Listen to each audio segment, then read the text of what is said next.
සුද්දන්ගෙන් බේරගත්ත රට එදා ඉඳලා අද කරන කළු සුද්දන්ගෙන් ඊට වඩා විනාශයක් වුණා. පසුකාලීනව මේ නිදහස් අධ්‍යාපනයෙන් බිහිවෙන දරුවන් කළේ මොකක්ද? අධ්‍යාපනයේ නිදහස අහිමි කිරීම. මන්ත්‍රීවරයා කේන්ද්‍ර වෙච්ච දේශපාලනයෙන් කුණු වෙච්ච රටක තමයි අපි අද නිදහස ගැන කතා කරන්නේ. අවුරුදු 5කට වරක්ම මැතිවරණ තිබ්බනේ. මැතිවරණ ප්‍රකාශවල අභ්‍යන්තරයේ තිබුණු දේවල් කියවුවොත් අපි අද ඉන්න ඕන කොතනද? රාජ්‍ය නායකයා පේල් කියලානේ කතා වෙන්නේ. තනි නායකයෙක් පේල් වෙන්න බෑ. අපි ඔක්කොම පේල්. ලෝකේ බොහෝ දියුණු රටවල් Tamanගේ මව් භාෂාවෙන් වැඩ කරන රටවල්. කොස් ඇටයක් නිකන් විසි කරත් පැලවෙනවනේ. මේ මොහොතේ අපේ කොස් ඇට සංකල්පයක්වත් නෑ මේ රටේ. මුළුමනින්ම අපේ රටේ තිබුණු පක්ෂ දේශපාලනය වගේ කියන්න ඕන. 1815 අපි රැවටුණා. අදත් අපි රැවටිලා සහ රැවටෙමින් ඉන්න. අධ්‍යාපනයෙන්ම තමයි මේ රට ගොඩ දාන්න පුළුවන්. අතීතයෙන් ඉගෙන ගනිමු. වර්තමානය සැලසුම් කරමු.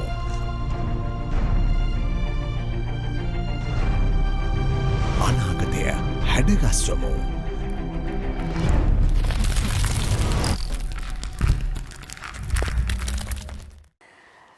අයිබෝවන්. අපි අතර ඉන්න බහුතරයක් දෙනා විනෝදාංශයක් විදිහට සුරතල් සතුන් නැති කරනවා. හැබැයි පුංචි කූඩුවක අපි විසින් පනවපු ඉඩ ප්‍රමාණයක අපිට ඕන විදිහට අපේ රටාවට වැඩි ආරක්ෂාවට දංවලකුත් දාලා ඇති කරන සතෙකුට තමන්ගේ ජීවිතේ බොහෝමයක් දේවල් අහිමි වෙනවා. ඒ අහිමි වෙන දේවල් අතර තියෙන වටිනාම දේ අපි හඳුන්වමු නිදහස කියලා. නිදහස සතෙකුට විතරක් නෙමෙයි පුද්ගලයෙකුට, පරිසරයට, ඒ විතරකුත් නෙමෙයි ස්වභාව ධර්මයට බොහොම වැදගත් දෙයක්. කාලයක් තිස්සේ අපේ රටත් අධිරාජ්‍යවාදීන්ට යටත්ව තිබුණා. ඒ කාලේ බොහෝ දෙනෙක් නිදහස ගැන හීන දැක්ක, බොහෝ බලාපොරොත්තු ගොඩනගා ගත්තා. ඒ දැකපු හීන බලාපොරොත්තු හැබෑ වෙලා අපිට 1948 අවුරුද්දේදී නිදහස ලැබෙනවා. මේ නිදහසත් එක්ක අපිට නුහුරු නුපුරුදු අය එක්ක අපේ නොවන දේවල් එක්ක අපි ගත කරපු පීඩාකාරී සමය අවසන් වුණා කියලා බොහෝ දෙනෙක් කියනවා. නිදහස ලැබෙන්නේ 1948 මේ 2022 අවුරුදු 73ක්ම ගෙවිලා දැන් 74 වෙනි අවුරුද්ද උදා වෙලා තියෙනවා.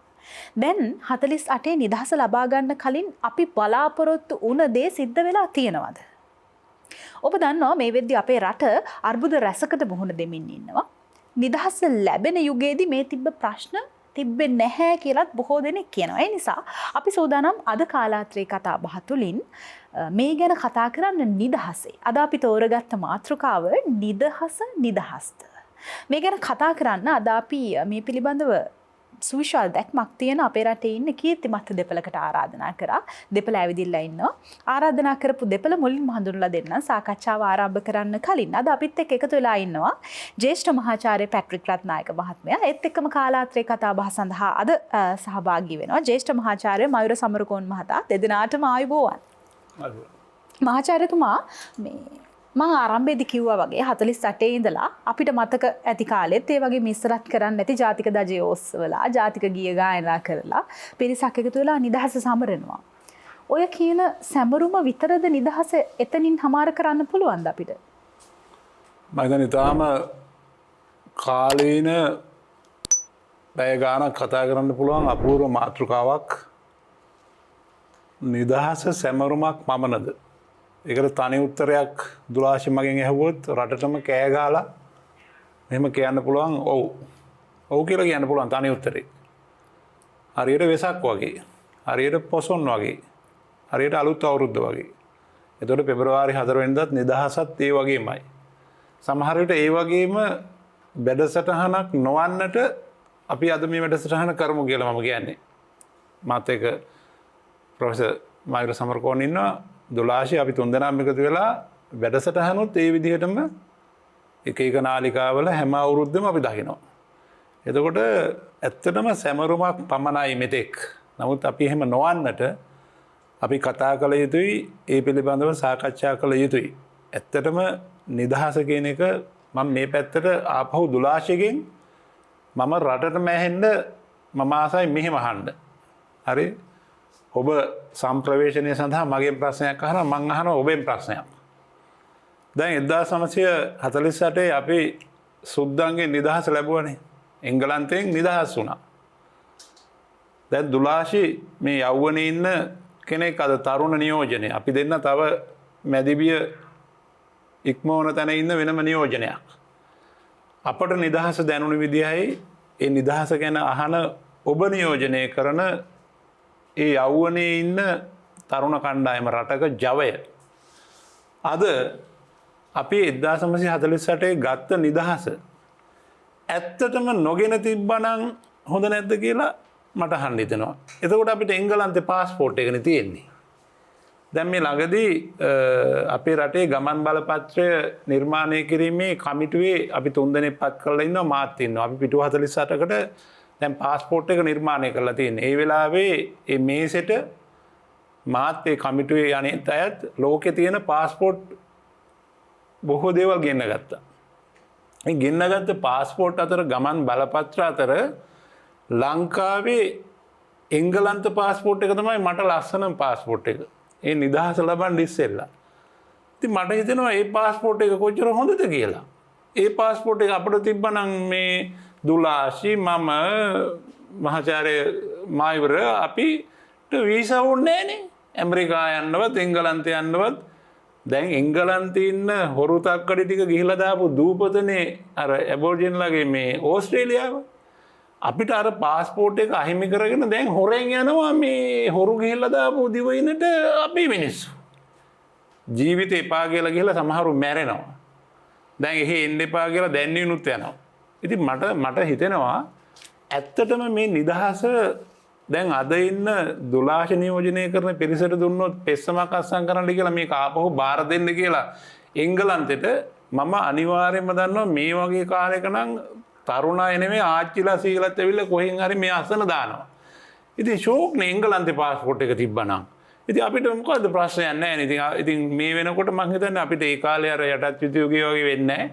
මීට වඩා තත්ත්වයක් තියෙයි. ඊට පස්සේ සමහර විට දුලාශිත් කවුරු හරි එංගලන්ත සුද්දෙක් කසාද බැඳගෙන ඉඳී. සමහරට මගේ නෝනත් සුද්ධියක් වෙන්න පුළුවන්. ඒකට එංගලන්තේ අපි ඥාති වෙලා මේක නිකන් පටලැවිලි වෙලා මට හිතෙනවා මේ රටේ සිංහල භාෂාව මීට වඩා හොඳ වෙයි. බුදුදහම හොඳ වෙයි. ඒ කියන්නේ මේ වගේ වෙනම අන්තර්පෝෂණයක් වෙලා දැන් අපිට ඇත්තටම රැකගෙන ගිහලා මොනවද ඉතුරු වෙලා තියෙන්නේ? මොනවද ඉතුරු වෙලා තියෙන්නේ කියනකො දැන් සිංහල භාෂාව ඉතුරු වෙලා තියෙනවද? දැන් දුලාශි වගේ තරුණ අම්මලා විදිහට විවාහ වෙලා දරුවෝ මෙවනහම ඒගොල්ලෝ ජාත්‍යන්තර පාසල් වල යවන්නේ. ඒගොල්ලෝ ඉංග්‍රීසි කතා කරන්නේ. දරුවෝ කතා කරන ඉංග්‍රීසි අම්මලාට සීයලාට අච්චිලාට තේරෙන්නේ නැහැ. දැන් අද කොළඹ අගනුවර හෝ කොහේ හරි නගරයක මගුල් ගෙදරක ගියොත් එහෙම ඔක්කොම ඉංග්‍රීසි භාෂාවෙන් තියෙන්නේ. ගියායට තේරෙන්නේ නැහැ, ඇහෙන්නෙත් නැහැ සංගීතෙ හින්දා. ඒතර ඒ වගේ මම ආපහු අහනවා චරණ මේ වැඩසටහන ඉතාම අපූර්ව වැඩසටහනක්. මේ චරණ කියන්නේ බොහෝ නිදහසේ කතා කරන්න පුළුවන් නාලිකාවක්. මම ඔබෙන්ම ප්‍රශ්න කරනවා. ඔබ අපි දෙන්නම ඉස්සරහා ඔබ අනාගත නියෝජනය. අපි දෙන්න කලින් යනවා, ඔයා ඊට පස්සේ එන්නේ. කොහෙටද? අනිත් ලෝකෙට. හරි අපි දෙන්න කලින් ආවේ අපි දෙන්න එන කාලේ ඔබ හැරමිටියෙන් යන කාලේ. ඇයි දුලාශි මැරිලා නැහැ. එතකොට අපි ඉපදිලා. ඊට පස්සේ දුලාශි හැරමිටියෙන් යනකොට අපි ආයෙනවා. හරිද? එහෙනම් ඔබට ලොකු ජවයක් තියෙනවා අනාගතය සඳහා. මම මේ කියන්නේ. මම මේ ප්‍රෝග්‍රෑම් එකේ ඔබ මගෙන් වැඩසටහනේ ප්‍රශ්න අහුවා මම අවුස්සන්න මේ කතා කරන්නේ. හරි? අද අවුස්සන්න. එතකොට ඔබත් මේ ඇවිස්සෙනවා මේ ප්‍රොෆෙසර් මයුරත් ඇවිස්සෙනවා. ඊට පස්සේ අහන් ඉන්න නැත් අවුස්සන්න දෙපේ. ඇත්තට මං අහනවා නිකන් නරකද මේ එංගලන්ත පාස්පෝර්ට් එක තිබ්බනම්. ඒ වගේම හැමතැනම ඔය බුලත් විට විකුණන කඩවල හිටන් වෙලාවකට කතා කරනවා. ඇත්තටම සුදු අපි නිදහස උන්ගෙන් අපි ගත්තද? උන්ට එපාම වෙලා උන් නිදහස් වෙලා ගියාද? හරිද? නෑ මට එහෙමත් හිතෙනවා. මොකද මම මේ ළඟදී ප්‍රශ්නෙට මං ගත්ත කාලේ වැඩිද මන්ද මම මේකෙන් මම ඉවර කරන්නද අපි සාකච්ඡාව යන්න ඕනේ. මේ ළඟදී ඒ කියන්නේ මේ කොවිඩ් වලට කලින් පෘතුගාලේ ගියා මම. පෘතුගාලේ ගියාම පරංගිනේ. පරංගි කියන්නේ පට්ට පරංගි නිකන් අපිට නිකන් තිත්ත කරලා නේ තියෙන්නේ. ඉතින් ඉස්කෝලේ ඉතින් දැන් මං පෘතුගාලේ ගියා කොළඹ එයාපෝට් එකෙන් පිට වෙලා පැය 28ක් ගියා මාරුවේ යන්න. ගිහිල්ලා මේ පොර්තෝ ඒ කියන්නේ ලිස්බන් ඉඳලා තව ටිකක් මෙහා පොර්තෝ නුවර මේ තියටරෝ කියලා හෝටල් එකක සිනමා ශාලාවක් ඒක මේ සංරක්ෂණය කරපු හෝටල් එක. ගිහිල්ලා ඇඳට වැටුනහම මම නිකන් වෙලා බැලුවාම පැය 28ක් ගමනට. මේ මෙච්චර අති නවීන දියුණු ලෝකේ. එතකොට නිකන් හිතන්න ඒ පරංගි කියන මිනිස්සු කවුරු හරි ඒ වස්කෝද ගාමලා ඒ මිනිස්සු රුවල් නැව්වලින් අරිද මොන්න තරම් දුෂ්කර ගමනක් එන්නේ නැද්ද මේ රටවල් හොයාගෙන මේ ලෝකේ හොයාගෙන මේ කුළු බඩු හොයාගෙන එන්නේ නැති ඒක මොන තරම් සුන්දර දෙයක්ද කියලා. එතකොට ඒ පෘතුගාලයේ ගත කරපු සතේදී මට හිතුණා මේ මිනිස්සුත් පුදුම මාර සුන්දර මිනිස්සු ටිකක්. හරි මමත් දැක්කා ඒ අර තිරිවානා ගලුයි ලේයි බොනවා මාත් දැක්කා ඒ 24 පැයේම පාන් කකා වයින් බොන සංස්කෘතියක්. ඒගොල්ලන්ට මේ ලොකු දීර්ඝ සැලසුම් නැහැ. ඒ දිනේ ලස්සනට ගත කරන අමුතු ජාතියක්. ඉතින් මට එහෙදිත් හිතුණා මේ වැරදුනේ අපිටද එහෙම නැත්නම් මොකක්ද කියන එක. ඒ නිසා මහාචාර්යතුමා මේ දැන් ඔබතුමාගේ ওই කතාව අහගෙන ඉන්න කෙනෙකුට කියන්න පුළුවන් තර්ක කරන්න පුළුවන්.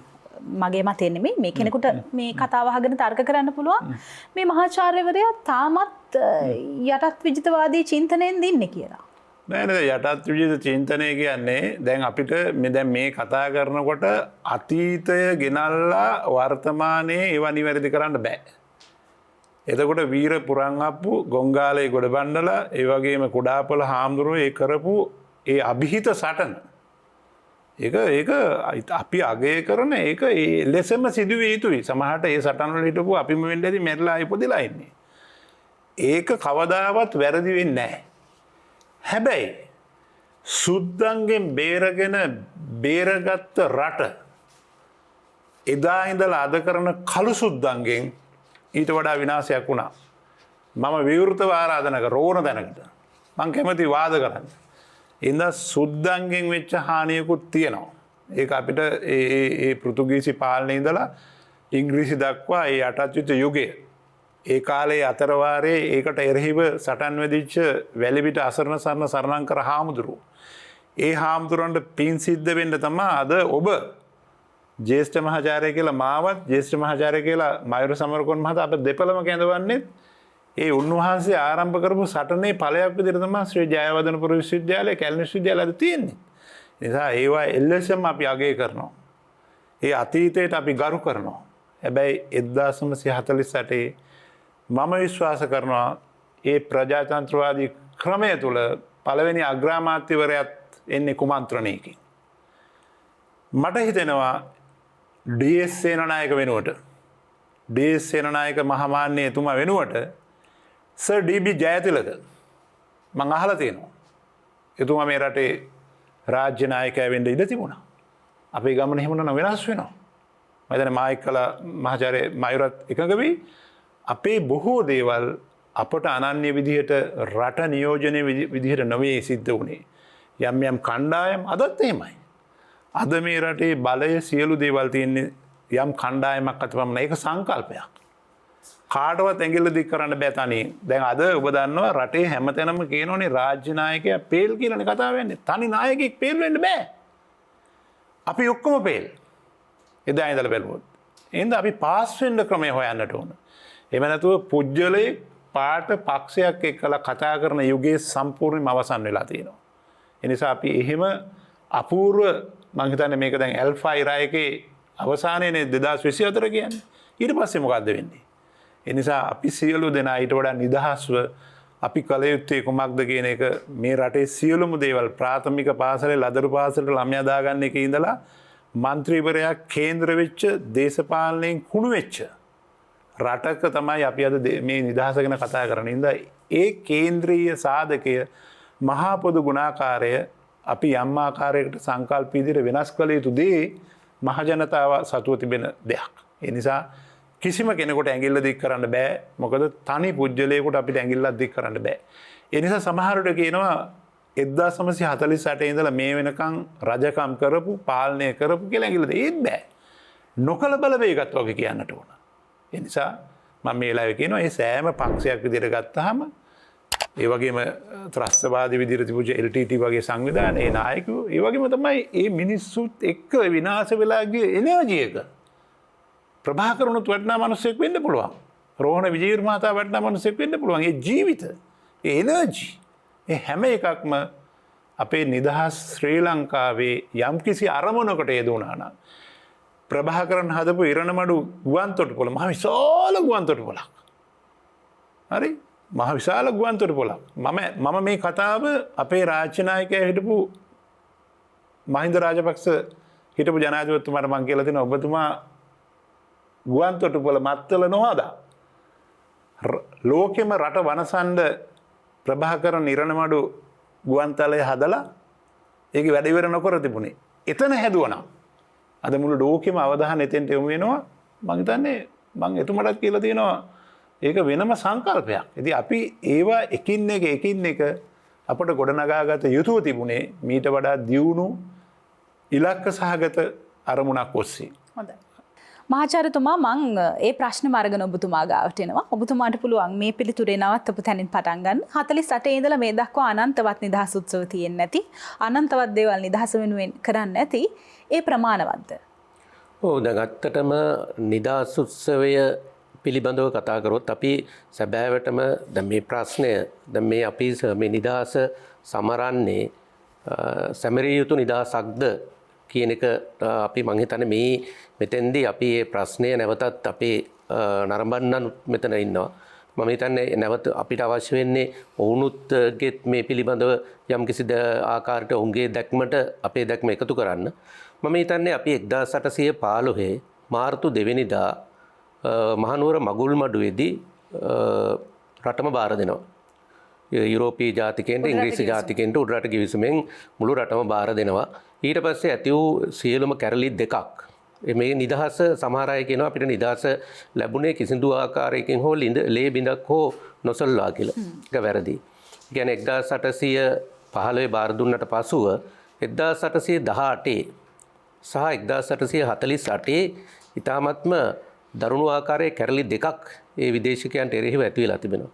ඒකෙදී ඒකේ ප්‍රතිඵලයක් විදිහට තමයි ගොංගාලගොඩ බණ්ඩා පුරන්නප්පු ඒ වගේම කුඩාපොළ හාමුදුරුවෝ මේ අයගේ තිබෙන මේ අය වීරත්වයටපත් වෙන්නේ මේ කැරලි වල ප්‍රතිඵලයක් විදිහට.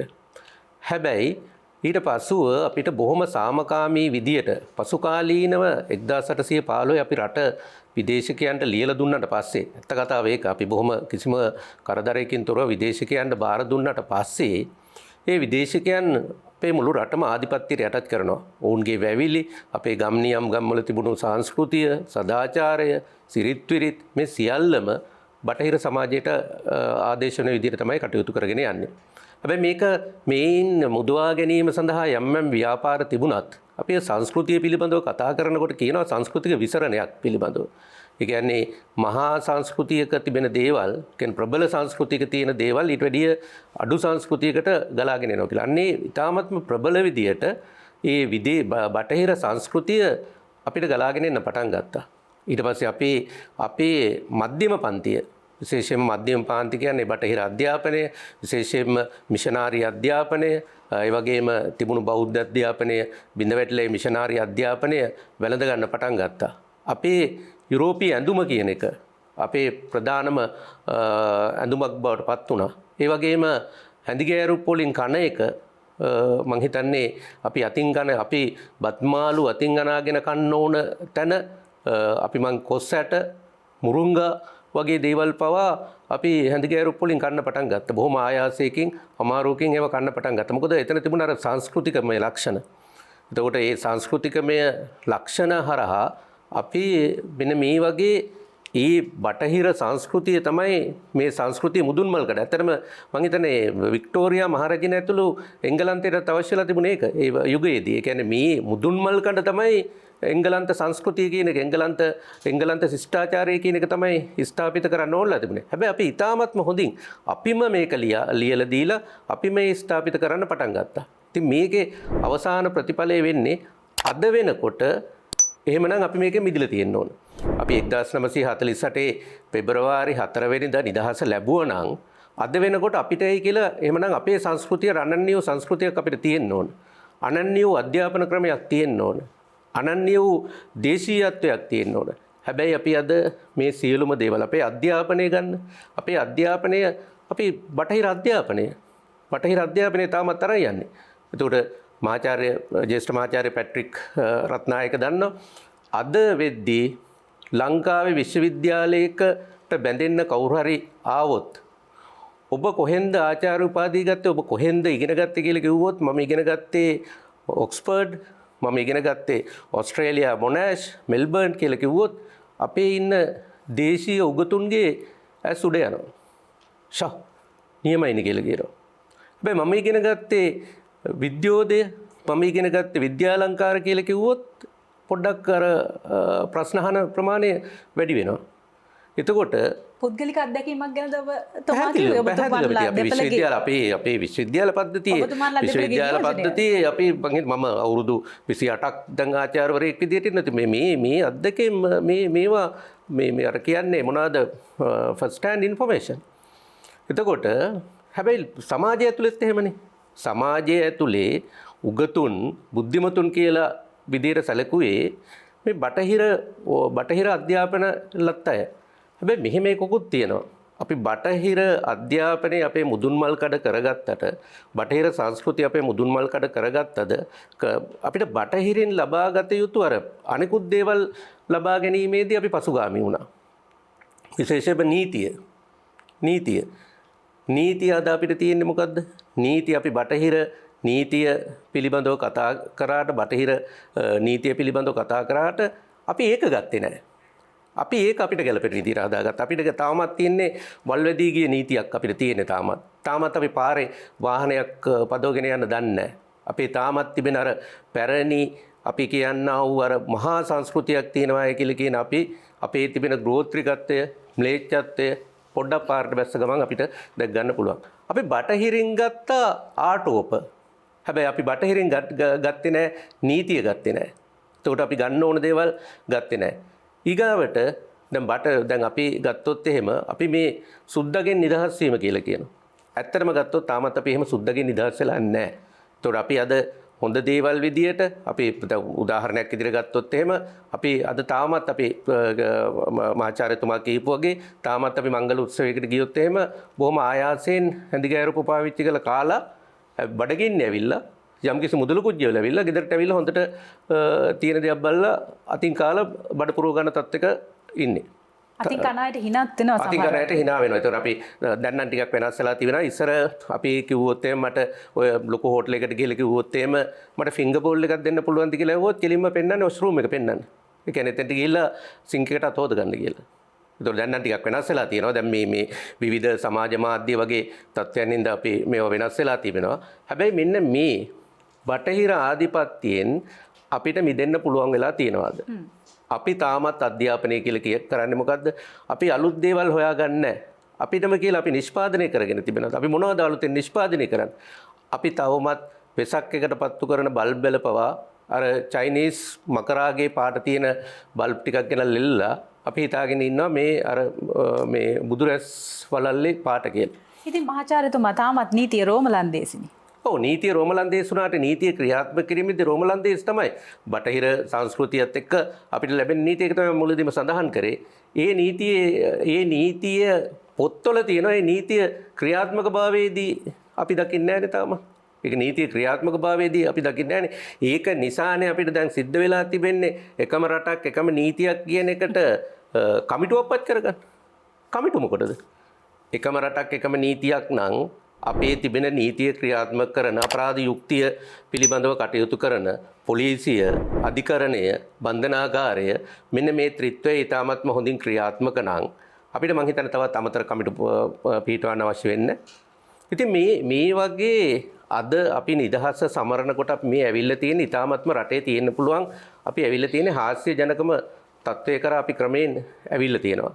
ඉතින් හැබැයි මේ අතීතයේදී මේ යම් ආකාරයකට උදාහරණයක් විදිහට ගත්තොත් එහෙම අපි සාමකාමී විදියට පසු කාලීනව ඇත්තටම අපි නිදහස් ලබා ගන්නවා එන්.එම්. පෙරේරා ඒ වගේම එස්.ඒ. වික්‍රමසිංහ වගේ අයගේ තිබුණු සාමකාමී ක්‍රමයකට තමයි අපි නිදහස් ලබා ගන්නෙ. ඒකට විවිධ කතන්දර තියෙනවා. ඒ කියන්නේ ඉන්දියාවට ලැබුණු නිදහස් ලැබුණ නිසා තමයි අපිටත් නිදහස් ලැබුණේ. නමුත් මේ හැම දෙයකම දැන් හොඳම උදාහරණය දැන් විදේශීය පාලනයන් තිබුණු දැන් බලන්න දැන් ඩී.එස්. සේනානායක මැතිතුමා අග්‍රාමාත්‍ය වුණාට පස්සේ මිනිපේ ගොවි ජනපදයේ පටන් ගන්නවා. කියන්නේ අම්පාර කේන්ද්‍රගත කරගනිමින්. ඔහු ඉදි කරනවා ජලාශයක් සේනානායක සමුද්‍රය කියලා. සේනානායක සමුද්‍රය තමයි ඒ මිනිපේ ජලාශයත් එක්ක අරමුණේ ව්‍යාපාරය තමයි කිසිදු ආකාරයකින් හෝ විදේශ ණයක් නොමැතිව දේශීය භාණ්ඩාගාරයේ තියලා මුදල් තිබිලා හදපු ව්‍යාපෘතිය. හැබැයි ඒක සේනානායක මහත්තයක තිබුණු දක්ෂතාවයක් නෙවෙයි. මොකද එතුමා ඇවිල්ලා අවුරුදු කීපයකින් මේ ප්‍රාතිහාර්ය පාන්න බෑනේ. අර විදේශිකයෝ අපේ රටේ අපේ භාණ්ඩාගාරයේ ඉතුරු කරලා ගියපු දේවල් තමයි මුදල් තමයි යොදාගත්තේ. එතනින් පස්සේ ටිකෙන් ටික වර්ධනය වෙලා තමයි අපි මේ අද වෙනකොට අධික ණය කන්දරාවකට ඇවිල්ලා තියෙන්නේ. ඔන්න ඕක තමයි අද වර්තමාන නිදහසේ තත්ත්වය. හොඳයි.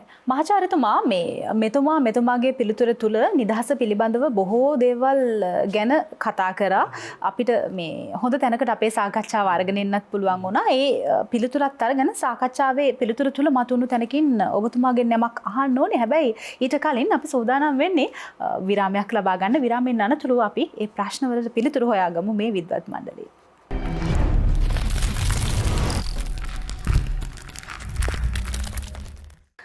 විරාමයෙන් අනතුරුව අපි නැවතත් එකතු වෙනවා කාලාත්‍රේ කතා බහත් එක්ක. අද අපි තෝරගත්ත මාතෘකාව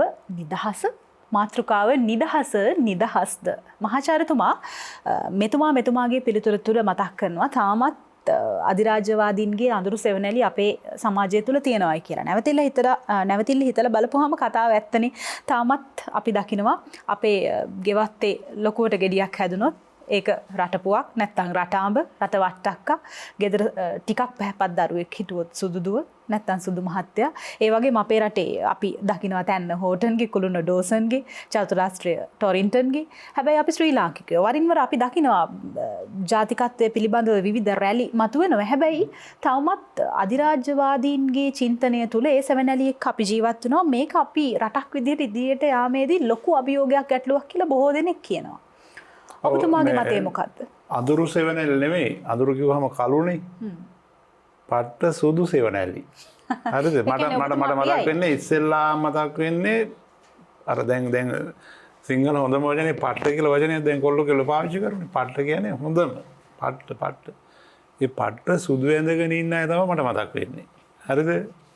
ඒ රෙදිවල සුදට තෑගි දෙන්න ඕන ඩෝබිලාට කියලානේ කියන්නේ. ඉස්සර අපේ කාලේ ඩෝබිලා කියලා කියන්නේ රෙදි සෝදන වෙනම පිරිසක් හිටියනේ. එතකොට එහෙම කියනකොට මතක් වෙන්නේ රට හදන තැන. පාර්ලිමේන්තුව. එතන තමයි සුදු ඇඳගත්ත 225ක් මින්නේ. හරි? ඇත්තටම සුදු අය ඇති. හැබැයි දැන් ඒ සුදු ඇඳගෙන හිටියට ඔක්කොම කළු වෙලා තියෙන්නේ. දැන් මේ වෙලාවේ අපි ඔක්කොම දන්නවා දැන් අද මිනිස්සු මේ රටේ දේශපාලනය කියන්නේ මම හිතන්නේ දේශපාලඥයන්ගේ අම්මලාගේ පව නහය දනවැදනේ බයිනවා කියන්නේ දෝෂාරෝපණ කියන්නේ එහෙම නිදහසක් සමරන තැනකට මේ වගේ දවසක් ඇවිල්ලාම නැහැ. මේ ඇවිල්ලා අර උතුරලා පෙරිලා ඔක්කොම මේක ඇවිල්ලා මේ දැන් දේශපාලනට ඇඟිල්ල දික් කරන්න බෑ. මේ දිගට ඇවිල්ලා පාලනය කළ නොකළ මේකට වගේ කියන ඔක්කොම ඔය සුදු ඇඳගෙන කළු ඇවිදින් වගේ කතාව මතක් කරන්නේ. හරිද? ඇවිල්ලා මේ කළු සුද්දන්ගේ දේශපාලනය. මම හිතන්නේ ප්‍රොෆෙසර් මායුරත් කතා කරේ ඒ වගේ දෙයක්. ඒ කියන්නේ ඇත්තටම අපි හරි දේ බැහැර කරලා වාසි දේ අරන් තියෙන්නේ. එතකොට අද වෙනකොට එදා ඉඳලා දේශපාලනේ මේ රටේ කේන්ද්‍රගත වෙලා තියෙනවා. හරි? නමුත් අපිට කිසිම තැනක දැන් අද අපි ගමු දැන් අපි ඔක්කොටම 12ට මට ප්‍රොෆෙසර් මායුරට අපිට රට පාලනය කරන්න යන්න බෑ. අපි තෝරගන්නවා නියෝජිතයෝ. ඔබ දන්නවද මේ රටේ නියෝජිතයෝ කොච්චර ඉන්නවද කියලා? මම දන්න විදිහට මම හිතන්නේ 3000කට අධික ප්‍රමාණයක් ඉන්නවා මේ සමස්ත රට පාලනය කරන පාර්ලිමේන්තුව 225 පමණක් නෙමෙයි පළාත් සභා ප්‍රාදේශීය සභා මේ සියලු දෙනා පරිපාලනට සම්බන්ධ අය. එතකොට ඒ වගේම තමයි දැන් අද මම වැඩිපුර මගේ අත්දැකීම් තියෙන ජපානය ගත්තොත් කැබිනට් අමාත්‍යවරු 13 දෙනා ඉන්නේ. ළඟම තියෙන ඉන්දියාව අපිට වඩා 63 ගුණයක් විශාලයි. මම කියන ජපානය අපිට වඩා 25 ගුණයක් විශාලයි. හරි? අපිට වඩා 25 ගුණයක් විශාලයි. ඉන්දියාවේ කැබිනට් අමාත්‍යවරු ඉන්නේ 33 දෙනයි. හරි? ඒ 33 දෙනාගෙනුත් මම දන්න විදිහට එක්කෙනෙකුට පමණයි පශ්චාත් උපාධියක්වත් නැති අය ඉන්නේ. මම ඒකෙන් අදහස් කරන්නේ පාර්ලිමේන්තු මේ දේශපාලනය කරන අය කොහොම විශ්වවිද්‍යාලය යන්න ඕන උපාධි ගන්න ඕන එහෙම එකක් මම අදහස් කරන්නේ නැහැ. නමුත් අපේ අත්දැකීම් මේක බලනකොට අපේ රටේ ස්වභාවය. ඒතර අපේ රටේ අධ්‍යාපන කියලා කිව්වොත් මම දුලාශකින්ම තමයි ප්‍රශ්න අහන්නේ. දැන් අපි දෙන්න ගෙනල්ලා මේ අපෙන් ප්‍රශ්න අහන්නේද මම ඔබෙන් ප්‍රශ්න අහනවා. හොඳයි. මට කියන්න ලංකාවේ අධ්‍යාපන ඇමතිවරු කොච්චර ඉන්නවද කියලා. අධ්‍යාපන සේවා, තෘතීය අධ්‍යාපන, ඊට පස්සේ උසස් අධ්‍යාපන කොච්චර ඉන්නවද? මං අහනවා මේ සමස්ත ආසියාවෙම අපේ හොඳම ඥාතිත්වය බෞද්ධ කෘෂිකාර්මික සංස්කෘතියක් තියෙන හරි ජපානය. අපිට ලෝක සිතියමෙන් මට තෝරන්න කියලා දුන්නොත් අනුගමනය කරන්න ඥාතිත්වයක් තියාගන්න කියලා දුන්නොත් මං එංගලන්තෙත් නෙමෙයි ඇඟිල්ල දික් කරන්නේ ජපානයේ. ඊටාම ගැලපෙනවා. මොකද අපිම තමයි. එකම දේ එහි පොළොව හෙල්ලෙනවා අපේ හෙල්ලෙන්නේ නැහැ. එහෙට අපිට තරම් ඉරපා යන්නේ නැහැ. ওই වගේ වෙනස්කම් තියෙන. නමුත් කෘෂිකාර්මික බෞද්ධ සංස්කෘතියක් තියෙන රටක්. එතකොට ඒ රටේ අධ්‍යාපන ඇමතිවරු මම මේ රටට ගොඩ බැස් 1991 දැන් අද 22 වෙලා තියෙනවා. තාම එහි අධ්‍යාපන ඇමතිවරු වැඩි වෙලා නැහැ. අපිට වඩා 25 ගුණයක් විශාල ලෝකයේ හිනිපෙත්තටම නැගපු හොඳම මුදල් සංචිත තිබෙන අධ්‍යාපනයේ ඒ රටේ දියුණුවට කේන්ද්‍ර කරගත්ත මේඩ් ඉන් ජපෑන් කියන ඒ සංකල්පය ලෝකයේ ඉහළ ආස්ථානයකට අරගෙන ගියපු ඒකට කේන්ද්‍ර වෙච්ච අධ්‍යාපනයේ තියෙන රට. අධ්‍යාපන ඇමතිවරු එක්කෙනයි. ඉතින් අර කියන්නේ අර මට මතක් වෙනවා අර ලැජ්ජයි නෙමෙයි අර අපේ අර හාස්‍යෝත්පාදක රංගන ශිල්පියා බන්දු සමරසිංහ කියන්නේ විලි ලැජ්ජයි කියලා. එතකොට මේ නිදහස සමරන මොහොතේ ඒක කියන්න වෙන්නේ. ඉස්සෙල්ලා අපි අධ්‍යාපන අමාත්‍යාංශවල බෝඩ් වෙනස් කරන්න කොච්චර ලැකර් වේදම් කරලාද ඒ කාලේ. කොච්චර බෝඩ් වෙනස් කරන්න. ලෙටර් හෙඩ් හදන්න මේ රටේ. හරිද? ඇයි එහෙම වෙලා තියෙන්නේ? මේ කරන්නේ රට සංවර්ධනය කිරීමේ විමධ්‍යගත වැඩපිළිවෙලක්ද? මට කියන්න. නෑ.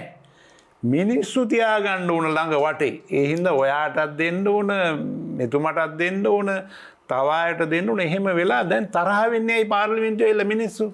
ඇමතිකම් නැතුව. දැන් එතෙන්ට බෝ වෙලා තියෙන ලෙඩේ. දැන් මම මේ කියන්නේ මේ නිදහස සමරනකොට මේ රට හදන තැන මිනිස්සුන්ට වෙලා තියෙන දේ. එතකොට අපි නිදහස ලැබූ කාලේ මේ අමාත්‍ය ධූර ටික. දැන් මම ප්‍රොෆෙසර් මායුර අපි ඉගෙන ගන්න කාලේ අපිට ඇමතිවරු කිව්වහම අපිට කටපාඩම්. වැවිලි කර්මාන්ත ඇමති කිව්වහම කටපාඩම්. හරි? ඒ වගේ අධ්‍යාපන ඇමති කිව්වහම බද්දුද්දීන් මහමුද් කියලා එක්කෙනයි. හරි?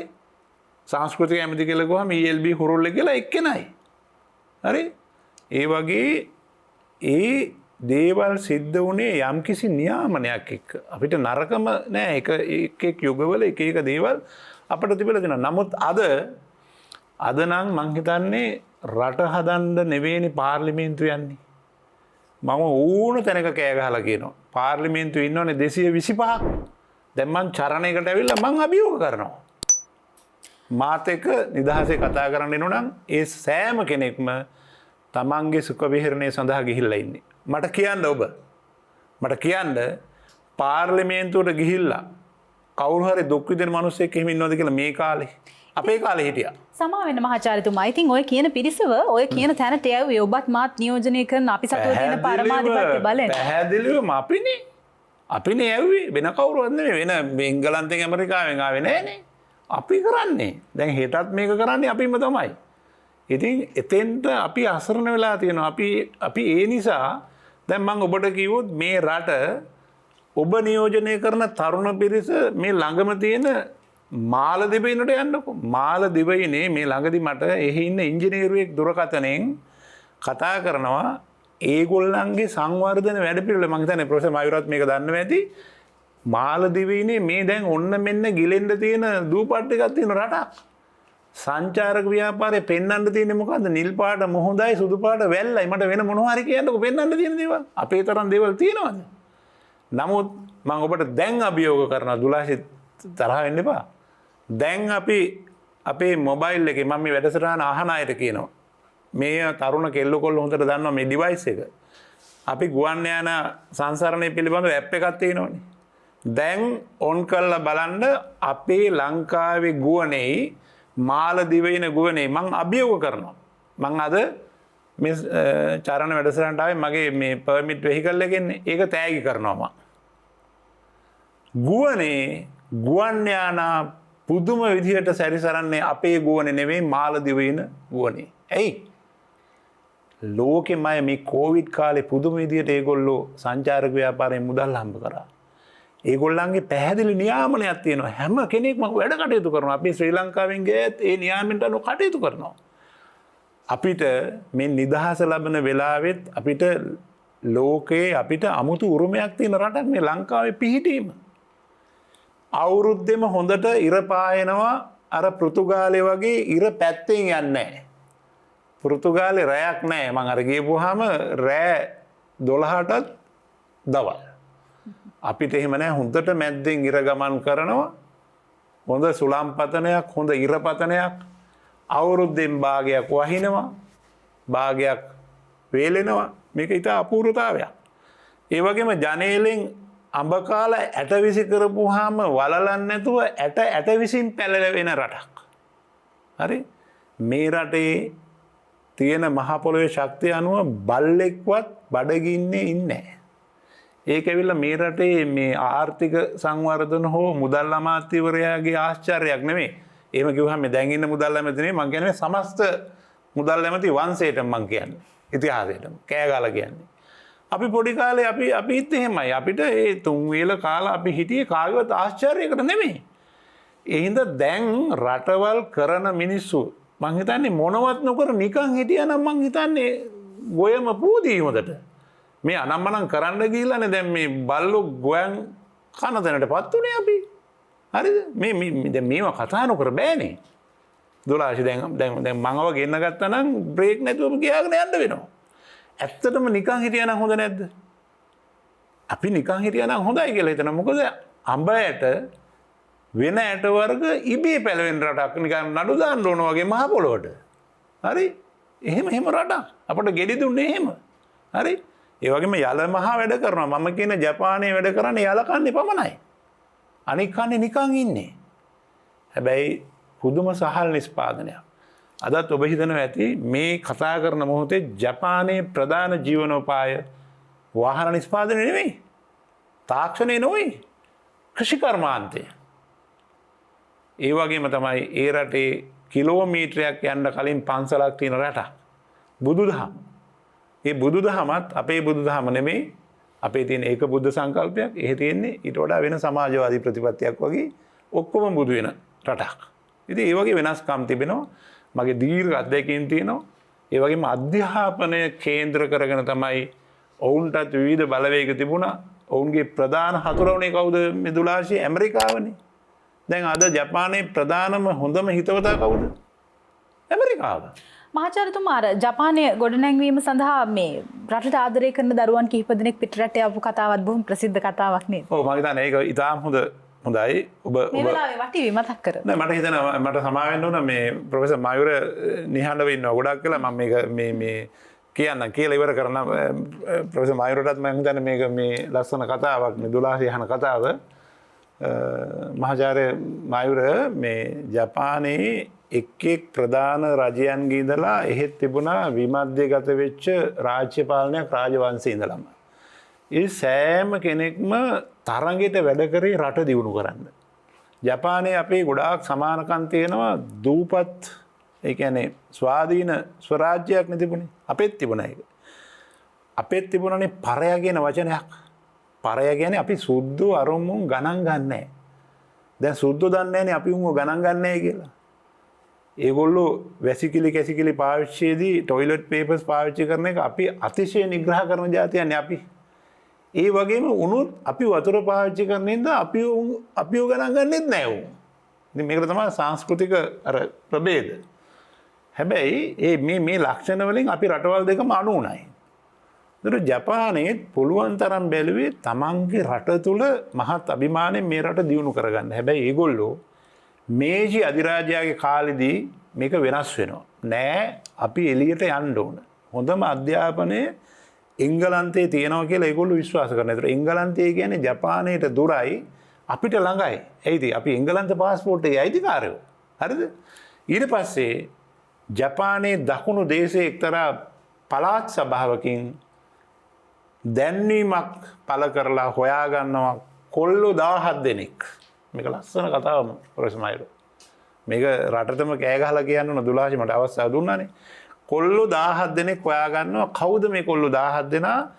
තමන්ගේ රටට ආදරය කරන, මේ රට දියුණු කරන්න උත්සාහ කරන, තමන්ගේ ආත්මගතයේ උත්සාහය තියෙන, අනාගතය ගැන දකින කොල්ලෝ තරුණ 17 දෙනෙක්. ඔබ දන්නවද මේ තරුණ කියන අයගේ වයසේ 17 දෙනාගේ අඩුම තරුණ වයසේ එක්කෙනාගේ වයස කොච්චරක් වෙන්නේ නැද්ද කියලා නිකන් දැන් තුලාසි නිකන් කියන්න බලන්න නිකන් විහිළුටයි කියන්නකො. නෑ වයස කීයක් විතර වෙන්නේ නැද්ද? තරුණ මේ ඇවිල්ලා 1865 අඩුම වයසේ තරුණයාගේ වයස අවුරුදු 13යි. මම මේක ප්‍රත්‍යක්ෂ කරුණක් හැටියට කියන්නේ. මේ අපිට හැදෙනවා නම් මේ නිදහස ලබන මොහොතේ චරණ අපිට ආරාධනය කරපේ අවුරුදු 13යි.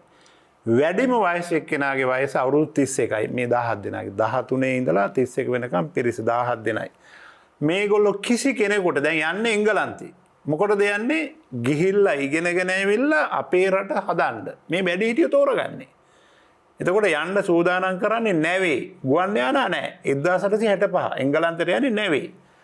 මේගොල්ලෝ කාටවත් ඒ විස්තරවල තියෙනවා ප්‍රොෆෙසර් මායුර ඉංග්‍රීසි කියලානේ අපි කියන්නේ. ඒ ඉංග්‍රීසියේ හෝඩියේ එක අකුරක්වත් බෑ. මොකද කරන්නේ?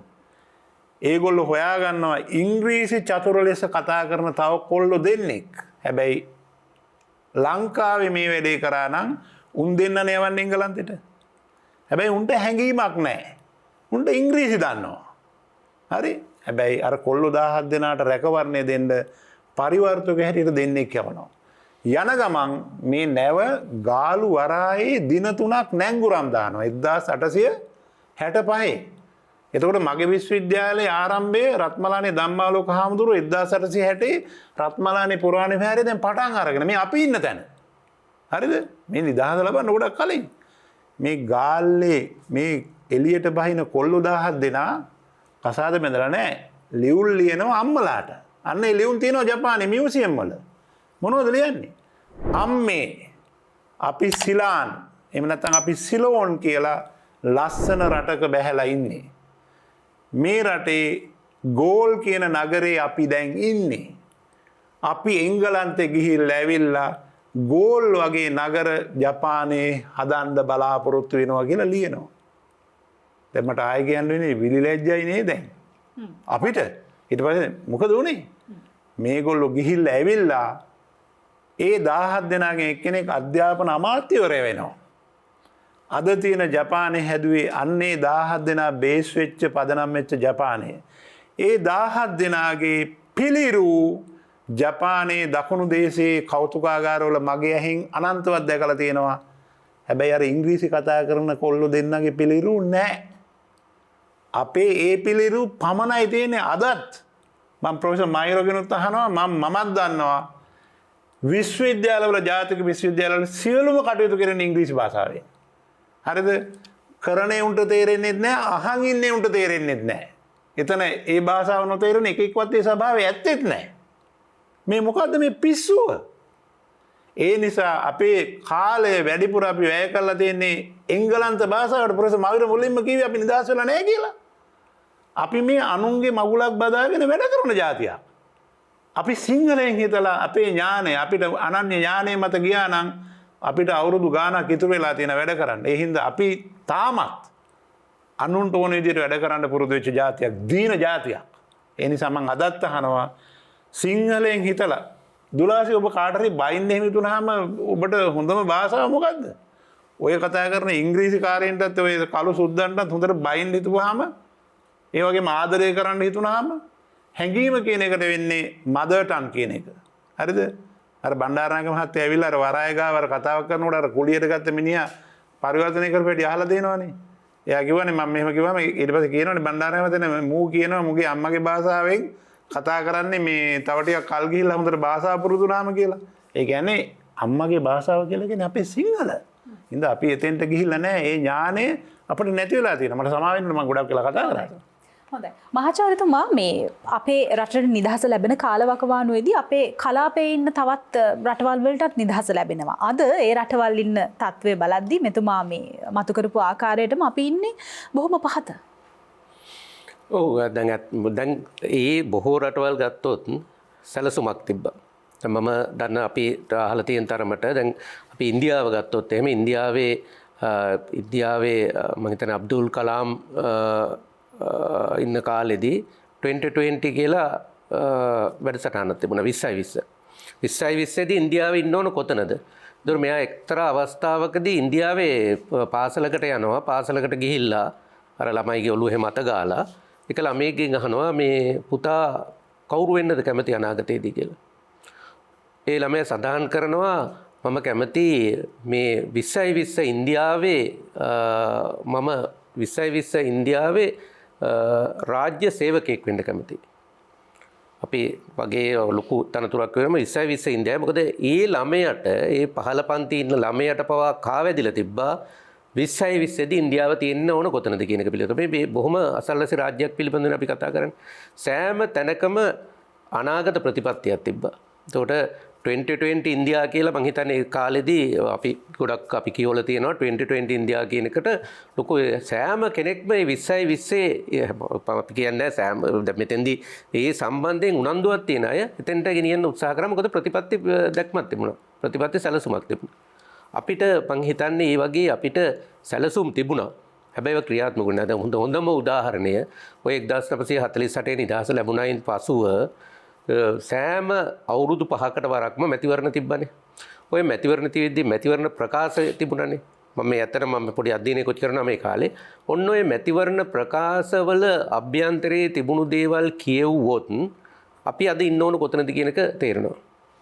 ඒ මැතිවරණ ප්‍රකාශවල එක එක පක්ෂ මැතිවරණ ප්‍රකාශ තනිකරම අපිට ලබා දුන්නේ මොනවද?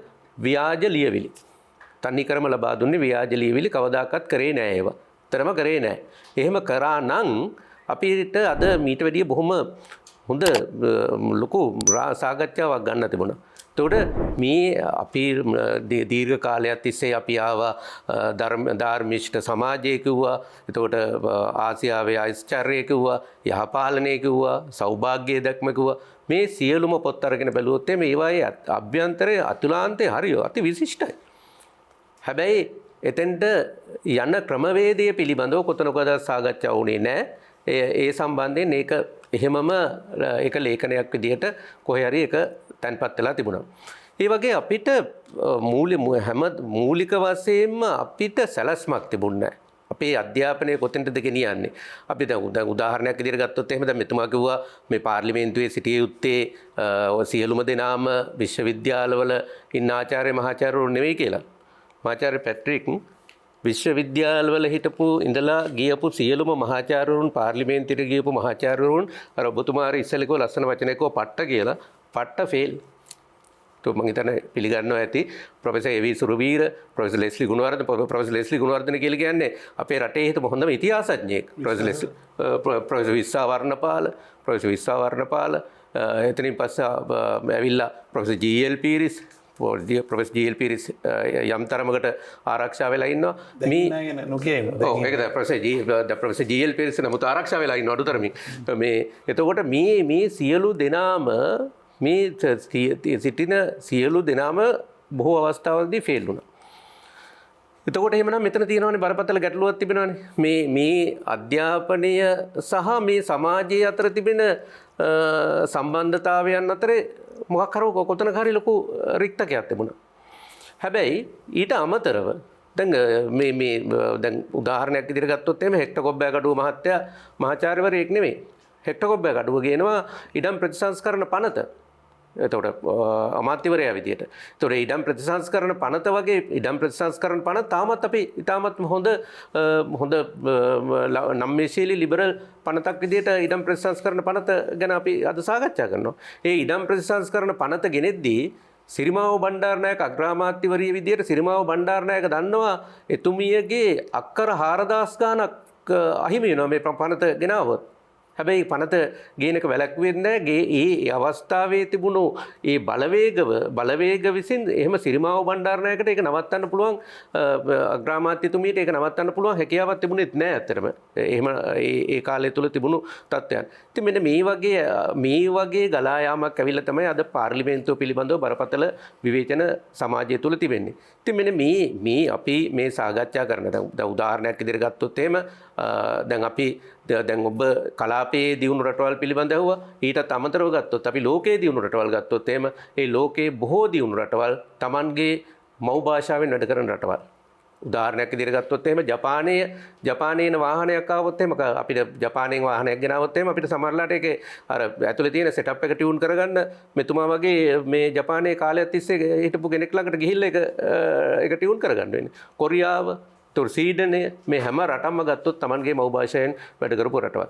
අපේ ගත්තොත් එහෙම අපේ කුඩා කාලයේ සිට අපි අධ්‍යාපනය කියලා අපි ලබා දෙන්නේ ඉංග්‍රීසි ඉගෙන ගැනීම තමයි අපේ මූලිකම පරමාර්ථය වෙලා තිබෙන්නේ. මෙන්න මේ தත්ත්වයන් එක්ක අපිට අද නිදහස කියන එකේ දැන් අපි මේ කතා කරන්නේ ඇත්තටම අපිට මෙතෙන්දී අවශ්‍ය වෙලා තිබෙන්නේ පැවතුණු දුර්වලතාවයන් හඳුනාගෙන වර්තමානයේ එක කොතනද තියෙන්නේ කියන එක පිළිබඳව අවබෝධයක් අරගෙන අනාගතයේදී කෙසේද සැලසුම් කරන්න කියන එක පිළිබඳවයි අපි මම හිතන්නේ අපේ සාකච්ඡාවේ කේන්ද්‍රය. ඒතර අන්න ඒ කේන්ද්‍රයට යන ගමනේදී මම හිතනවා අපිට මෙන්න මේ අතීතයේ අපිට කොතනද වැරදුනේ. දැන් මේක අපි කිව්වට මේ 72ක් තිස්සේ අපි කිසිම දෙයක් කරේ නැහැ කියලා ඒක පිළිගන්න බෑ. මොකද ඔය අවුරුදු මේ 72 ඇතුළත තමයි නිදහස් අධ්‍යාපනය. එතකොට මහාචාර්ය පැට්‍රික් මම සහ අපේ ඔය ඉන්න බහුතරයක් වෛද්‍යවරුන් ඉංජිනේරුවන් විශ්වවිද්‍යාලයේ මහාචාර්යවරුන් ගත්තොත් නිදහස් අධ්‍යාපනයේ පරප්‍රසාදිත ළමයි. ඒ නිදහස් අධ්‍යාපනය තිබුණ නැත්නම් අද අපිට ඒ අවස්ථාවන් හම්බෙන්නේ නැහැ. ඊගාවට නිදහස් සෞඛ්‍ය නිදහස් අධ්‍යාපන පනත ගෙනාපු CWW කන්නංගර අපි මේ නිදහස් අවස්ථාවේදී අපි මතක් කරන්න ඕනේ. ඒක ඇත්තටම අපේ පපුවේ එක තියෙනවා. ඉතින් ඒ වගේ අපි ජයග්‍රහණ ලැබු දේවල් තියෙනවා. ඒ වගේම අපි කොච්චර කැරලි කොල්ලහලට අපි ජාතිවාදී කැරලි ඒ කියන්නේ අපි ඇත්තටම ගත්තොත් එහෙම 1962 දී මම හිතන්නේ අපේ යුද කියන්නේ හමුදා කැරල්ලක් ඇති වෙනවා. ඊට පස්සේ 1958 හර්තාලය, ජාතිවාදී හර්තාලය 1978 ඒ වගේම 1983 කෝලහලේ එයින් පසු අවුරුදු 30ක් තිස්සේ යුද්ධය 71 කැරල්ල 87 කැරල්ල මේ බොහොම හොඳින් ගියපු අර මේ මෘදු විදියට ගියපු රාජ්‍යයක් නෙවෙයි. හැබැයි ඒ සියලු දේවල් ඇතිවීම සඳහා හේතු තියෙනවා. අන්න ඒ හේතු අදත් තියෙනවා. එතන ගැටලුව තියෙන්නේ. ඒ හේතු අදත් තියෙනවා. ඉතින් මෙන්න මේ හේතු නැති කරගනිමින් අපි කොහොමද රටක් විදියට රාජ්‍යයක් විදියට දැන් අපි අද සමාජයේ අද ගමන් කරලා තිබෙනවා ඉතිහාසයේ ගමන් කරන්න පුළුවන් ඉහළම බරපතලම අර්බුදයකට ගමන් කරලා තිබෙනවා. මේ අර්බුදයෙන් අපි නිදහස් වෙන්නේ කෙසේද කියන එක පිළිබඳවයි මම හිතන්නේ අපි මේ නිදහස් සමරන අවස්ථාවේදී අපි සාකච්ඡා කළ යුත්තේ. හොඳයි. කාලාත්‍රේ කතාබහ තුළින් අපි සූදානම් වෙන්නේ විරාමයක් ලබා ගන්න. අද නිදහසේ නිදහස ගැන කතා කරන දවසක්. අපි විරාමයෙන් අනතුරු කතා කරමු තවදුරටත් ඒ ගැන.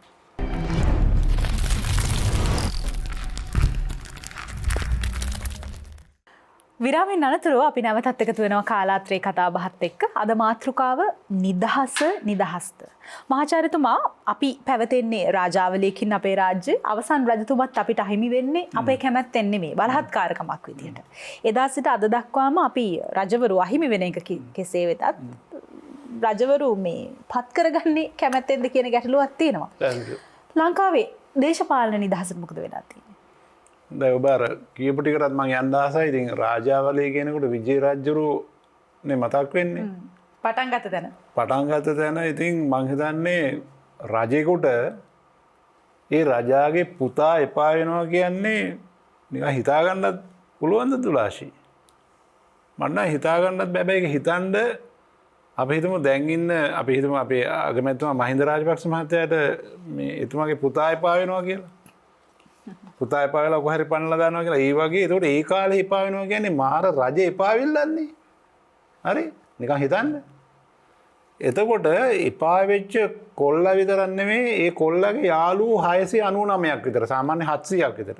ඔක්කොම එකතු කරලා නැවක් හදලා හදන්නේ හොඳ ලී වලින් නෙමෙයි දිරපුවාගෙන් ඉතිහාසයට අනුව. හදලා දානවා මකබෑ වෙලා යන්න කියලා දාන්නේ.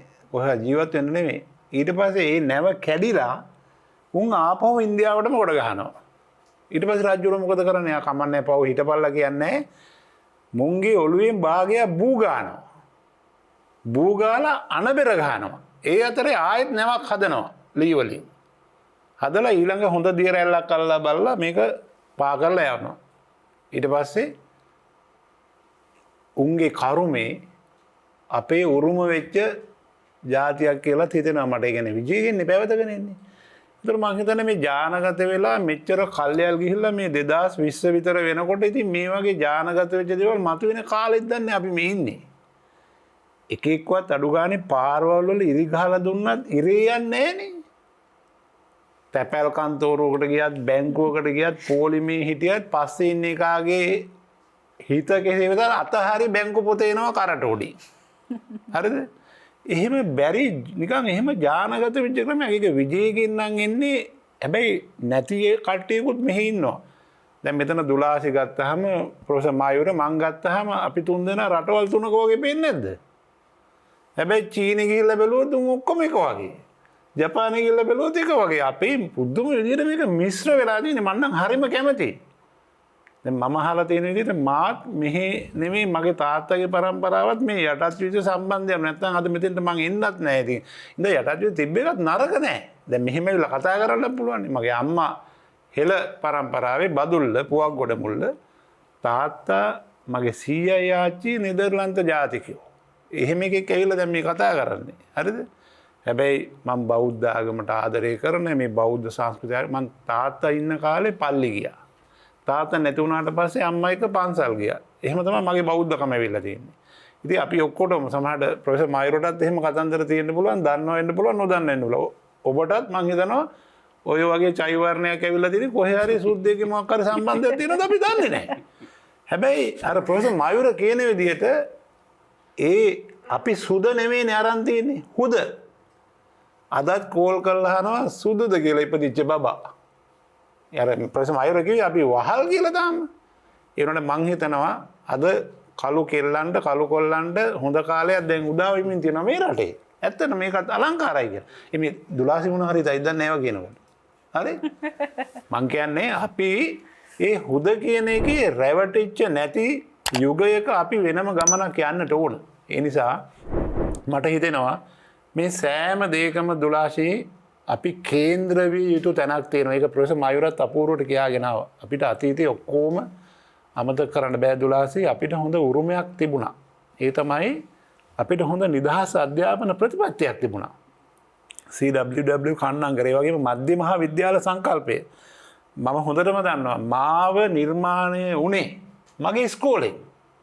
ඉතින් මම කෑ ගහලා කියන්න කැමතියි. මම පින්නවල මධ්‍ය මහා විද්‍යාලේ ලංකාවේ තියෙන හොඳම ඉස්කෝලේ පින්නවල කියලා මට කෑ ගහලා කියනවා. ඒ වගේම ප්‍රොෆෙසර් මායුරටත් ප්‍රොෆෙසර් මායුරගේ ඉස්කෝලේ හොඳම ඉස්කෝලේ කියලා කියනවා. එහෙම හොඳ ඉස්කෝල තිබුණා. අපි ඒ වගේම තමයි ජාතක උනේ. මම කැලණි විශ්වවිද්‍යාලයෙන් ඊටු ටික හදාගත්තේ. හැබැයි අද ඉන්න කිසි කෙනෙකුට ළමයින්ට කියන්න බෑ මං හැදුනේ මෙතනින් කියලා. එහෙම තැනකට අපි අද ඇවිල්ලා ඉන්නවා. ඒ නිසා මේ රට දියුණු කරනවා නම් මේ මොහොතේ දුලාසි අපි ප්‍රශ්න කරන මේ මොහොතේ මේ නිදහස් සමරන මොහොතේ අපට තාම නිදහස් අධ්‍යාපන ප්‍රතිපත්තියක් මේ රටේ නැහැ. ඕන අධ්‍යාපන වේදිකයක මම කතා කරන්න කැමති. ඕන අධ්‍යාපන අමාත්‍යවරයෙක් කතා කරලා මේ මොහොතේ අපිට අධ්‍යාපන ක්‍රමයක් නැහැ. හැබැයි මම අධ්‍යාපනය උසස් අධ්‍යාපනය ලැබපු ජපානයේ 1850 ගණන් වල ඒ රටට සුදුසු අධ්‍යාපන ප්‍රතිපත්ති හදන්න සැලසුම් කරනවා. ඒ තමයි ළමෙක් හෝඩියේ පන්තියට දාලා එළියට එන්න යනවා අවුරුදු 20ක් දශක දෙකක්. මේගොල්ලෝ ඒ කාලේ කියනවා දුලාශී රන් බිජු සංකල්පය කියලා මේක හඳුන්වනවා. ගින්නෝ තමගෝ කියලා, කින්නෝ තමගෝ කියලා. ඒ සංකල්පේ. ඒ මොකද රන් බිජු ඇතුළත් කරපුවාම රන් අස්වනු අවුරුදු 20කට පස්සේ මම මේ නිදහස සමරන චරණ මේ වැඩසටහනේ මම සමස්ත රටෙන් අහනවා. අධ්‍යාපනයේ බාර නිලධාරීන් ඇතුළු බලවතුන්ගෙන් අහනවා. මේකට ඇඟිල්ලක් දික් කරන්නේ මේකට ප්‍රොෆෙසර් මායුරත් මමත් වග කියන්නත් ඕනේ. ඒකත් අපි දන්නවා. නමුත් මේ මොහොතේත් අපේ කොස්සයට සංකල්පයක්වත් නැහැ මේ රටේ. කොස්සයටයක් නිකන් විසි කරත් පැලවෙනවනේ. එහෙම එකක්වත් අපිට නැහැ. මම ඒකට උදාහරණයක් කියන්න. මේ රටේ හොඳට මං කියවනේ 12 ඇට පැලවෙන රටක් කියලා. එතකොට එහෙනම් එකට එන්න ඕන මොකද්ද කර්මාන්තේ? කෘෂි කර්මාන්තේ. මම ඉස්කෝලේ යනකොට සෑම සඳුදා දවසකම ගොම ගොට්ට ගෙනියන්න ඕන ප්‍රින්සිපල් ඉන්නවා ගේට්ටුව ළඟ. අපි ආසාවෙන් අරන් ගියේ ලොකුම ගොම ගොට්ට අරන් ගියේ. එතකොට මම විශ්වවිද්‍යාල ජ්‍යෙෂ්ඨ මහාචාර්ය වෙන මේ ගමනේ මට කෘෂි කර්මයට ගෙවතු වගාවට ලකුණු 20න් 19ක් හම්බෙලා තියෙනවා. ඒ නිසා අපි බත්පත අතට ගන්නකොට මහ පොළොව ගැන ඒ ගොවිතැන ගැන අපිට ලොකු දැනුමක් තිබුණා. සමහරට අපිව ප්‍රශ්න කරන 12 දන්නේ අලවලින් ලංකාවේ අර්ථාපල් විතරයි වෙන්න පුළුවන්. ඔබ නියෝජනය කරන තරුණ අය. මම දන්නවා අල වර්ග 100ට වැඩි ප්‍රමාණයක් මේ භූමියේ හැදෙනවා. ඒ වගේම කෙසෙල් වර්ග 63 වර්ගයක් තියෙනවා. හරි? මේ අපේ රට. අපි ඒකට අනුගත යුතු අධ්‍යාපන ක්‍රමය. ඒ වගේම මම තව එක කාරණයක් කියනවා. අපි හිතනවානේ මේ O level fail වෙලා A level fail වෙලා ශිෂ්‍යත්ව fail වෙලා උන්ගෙන් වැඩක් නැහැ කියලා උන්ව පැත්තකටම දාලා තියෙන්නේ. අද මේ රටේ මම එක ප්‍රශ්නයක් මෙතනදී නැවත මතු කරනවා. මේ රටේ ප්‍රවාහන සේවය උත්තරීතර විදිහට වැඩිම ප්‍රතිශතයකින් මේ රටට දායාද කරන පිරිස කවුද? දුම්රිය සේවයේද? බස් රථ සේවයේද? පුජ්‍යලික බස් රථ සේවයේද? ටැක්සි සේවයේද? නැහැ. ත්‍රිවීල ඔබ කියනවා වගේ. මේක දන්නවද කවුරුවත්? මම මේ කියන්නේ මහා බැංකු වාර්තාව අනුව. ප්‍රොෆෙසර් මායුර අපි ත්‍රිවීල අපි පැත්ත කරලා තියෙන්නේ උන් O level fail වෙච්ච උන්නේ O level fail වෙච්ච ගමන් අම්මලා තාත්තලා අරන් දෙන්නේ ත්‍රිවීලර් එක. ඒක රටේ ප්‍රවාහයට හොඳ හෝ නරක ඇවිල්ලා තියෙනවා. මම ඒකට කැමති මිනිස්සෙක් නෙමෙයි. ඒක ඊට වඩා වෙනස් විය යුතුයි.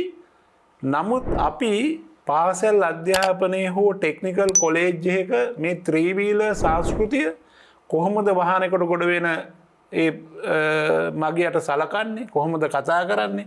කොහොමද ඔහුව රැගෙන යන්නේ? කොහොමද ඇවතුම් පැවතුම් ත්‍රිවීලර් එකක් කැඩුනොත් හදාගන්නේ කොහොමද? ඒ සංස්කෘතිය කොහොමද?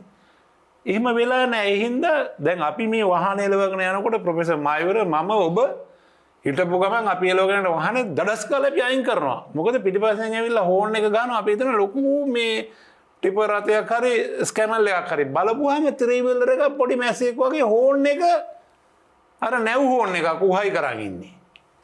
මොකද අපිට ඉන්න ඩිසිප්ලින් එකක් නැහැ.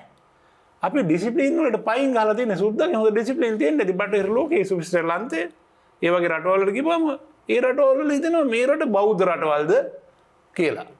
හරි? හැබැයි ඒ රටවල් බෞද්ධ රටවල් නෙවෙයි ප්‍රතිපත්ති බෞද්ධයි. අපි බෞද්ධ රටක්.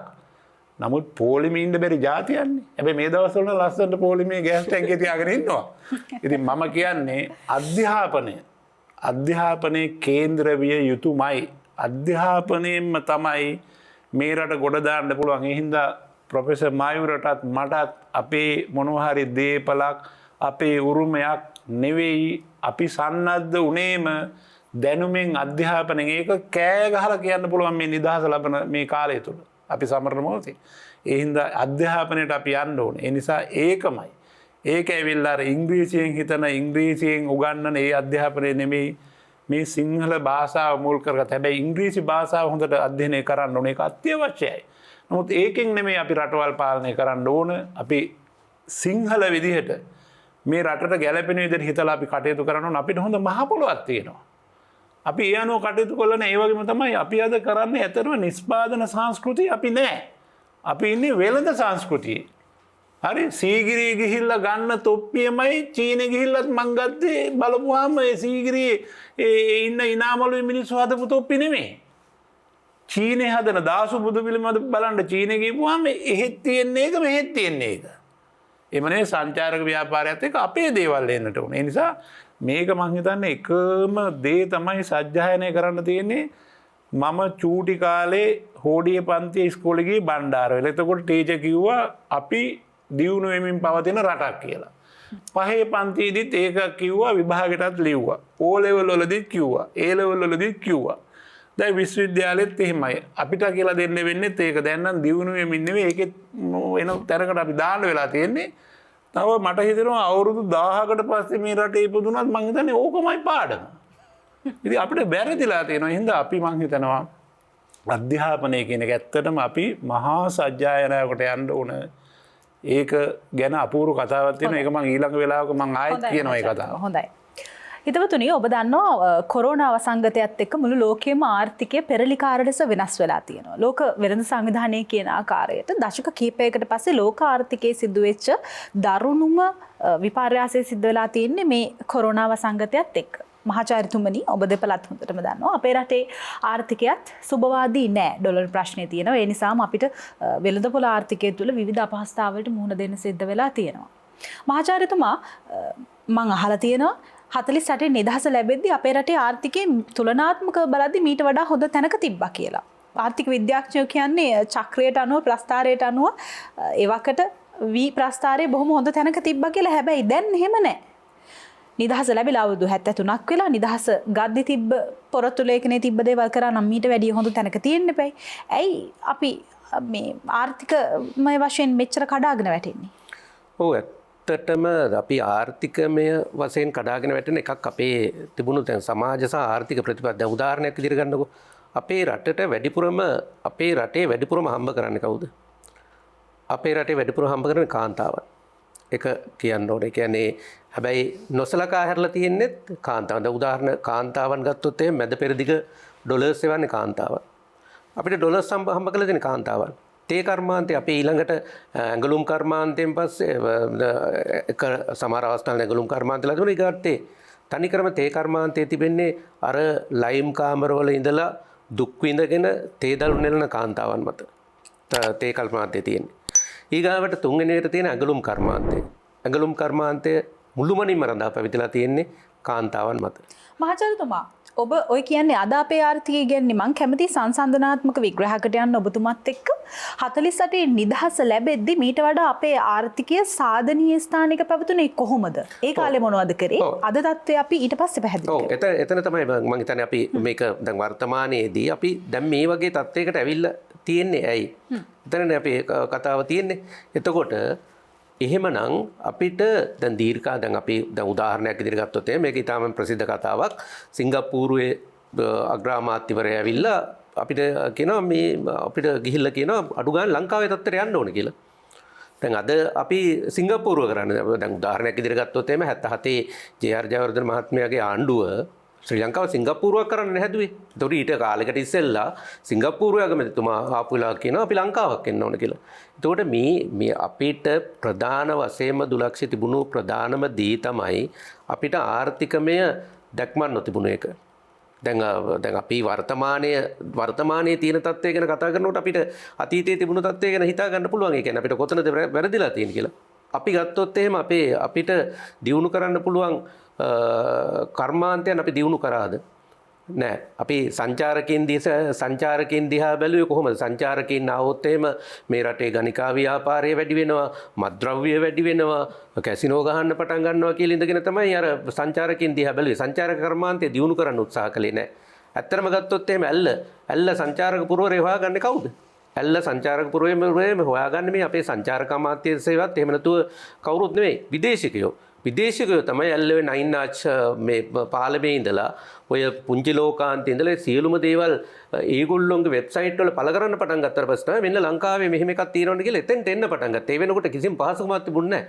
පස්සේ තමයි අපි ඒතන හොයාගත්තේ. පසු කාලීනව උඩරටමැණිකේ දුම්රියේ යන මැදිරිත් කීපයක් ඒ කියන්නේ විදේශිකයන්ගෙන් පෙරලා යනවා. ඒගොල්ලෝ සියලු දෙනාම ඇල්ලේ බහිනවා. ඒතකොට මෙන්න මේ විදියට අපි දීර්ඝ කාලයක් තිස්සේ අපිට මේවා. ඒතකොට දැන් මේ වෙනකොට අපිට තිබුණු දේවල් අපි දියුණු කරගන්න උත්සාහ කරේ නෑනේ. ඊගාවට අපිට විකුණන්න පුළුවන් දේවල් අපි විකුණනද? නෑ. අපිට විකුණන්න තියෙන හොඳ දෙයක් තමයි අපි ඉස්සෙල්ලා කියපු වගේ අධ්‍යාපනය. අද වෙද්දි දැන් අපි බලන්න අපි ඉතිහාසයේ ඉඳලා ගත්තොත් අපි මේ අධ්‍යාපනය වෙනුවෙන් ඩොලර්ස් කොච්චර ප්‍රමාණයක් පිටරට යවලා තියෙනවද? අද වෙද්දි මං හිතන්නේ අති විශාල ප්‍රමාණයක් අපේ ශිෂ්‍යයින් චීනය, රුසියාව වගේ රටවල් වල ප්‍රථම උපාධිය හදාරනවා. වෛද්‍ය උපාධිය හදාරනවා. අපි නිදහස් අධ්‍යාපනයේ දරුවෝ වුණාට පසු කාලීනව මේ නිදහස් අධ්‍යාපනයෙන් බිහි වෙන දරුවන් කලේ මොකද්ද? අධ්‍යාපනයේ නිදහස අහිමි කිරීම. අධ්‍යාපන නිදහස අහිමි කිරීම. ඒකට හොඳම උදාහරණය තමයි අපිට අර ජාතික විශ්වවිද්‍යාල පද්ධතියම විතරයි අපිට තිබිය යුත්තේ වෙනත් කිසිදු ආකාරයක හෝ විශ්වවිද්‍යාල තිබිය යුතු නැහැ කියන තැනකට සටන් පාට නිර්මාණය වෙන්න පටන් ගත්තා. ඒක නිසා මොකද්ද සිද්ධ වුනේ? අද වෙනකොට වෛද්‍ය උපාධිය හදාරන්න, ඉංජිනේරු උපාධිය හදාරන්න සහ කළමනාකරණ උපාධිය හදාරන්න අති විශාල ඩොලර්ස් ප්‍රමාණයක් අපි අර රටවල් වලට අපි ලබා දෙනවා. එතකොට අපි ප්‍රධාන පෙළේ වෛද්‍ය විද්‍යාල දෙකක් ආරම්භ වුණා කියන පුජ්‍යලික වෛද්‍ය දෙකක් නම් කැලණි විශ්වවිද්‍යාලයට පවරගෙන පවත්වාගෙන යනවා. අනිත් එක ඊ타ත්ම අශීලාචාර විදියට මම හිතන්නේ ඒක විනාශ කරලා දැම්මා. මේ පහුගිය කාලෙත් වුණු සයිටම් එක ගත්තොත් එහෙම. මම මේ කියන්නේ සයිටම් එකට බඳවා ගැනීම වල බරපතල ආකාරයේ වැරදි තිබුණා තමයි. අපේ තිබෙන දේශපාලනික ගෝත්‍රිකත්වයේ තුල සයිටම් එකට බඳවා ගන්න සිද්ධ සයිටම් එකට බඳවා ගත්ත සමහර මැතිඇමතුරුන්ගේ දරුවන් සාමාන්‍ය පෙළවත් නැති අය. ඒක එතකොට අර ජාතික විශ්වවිද්‍යාල ශිෂ්‍යයින් මේ වෙනුවෙන් සටන් කරන එක සාධාරණයි. හැබැයි එතෙන්දී අවසානයේ කළ යුතු තිබුණේ වගේ පෞද්ගලික විශ්වවිද්‍යාල විනාශ කර දැමීම නෙවෙයි. යම් ආකාරයකින් කොතනකින් හෝ පෞද්ගලික විශ්වවිද්‍යාල නියාමනය කරන ආයතනයක් පටන් අරගෙන ඒ විශ්වවිද්‍යාල ගුණාත්මකව පවත්වාගෙන යාම. බලන්න මං හිතන්නේ දැන් අපි ගත්තොත් එහෙම නේපාලයේ තමයි මේ කලාපයේ තියෙන හොඳම පුජ්‍යලික වෛද්‍ය විද්‍යාලය තියෙන්නේ. වැඩිපුරම මුදලක් අය කරන වෛද්‍ය විද්‍යාලය තිබෙන්නේ. ඒතකොට මේ වෛද්‍ය විද්‍යාලයට විදේශීය ශිෂ්‍යෝ පවා එනවා එහි තියෙන වෛද්‍ය අධ්‍යාපනයේ ගුණාත්මක භාවය නිසා. ඉතින් මේ වගේ ඕස්ට්‍රේලියාව ගන්න. ඕස්ට්‍රේලියාවේ මං හිතන්නේ අධ්‍යාපනය තමයි ඒගොල්ලෝගේ ජාතික ආදායමේ ප්‍රධාන දෙයක් වෙලා තිබෙනවා. පහුගිය කාලේ කොරෝනා වසංගත කාලේ ඕස්ට්‍රේලියාවේ විශ්වවිද්‍යාලවල සිටපු ආචාර්යවරුන්ට රැකියාව හිමුණා.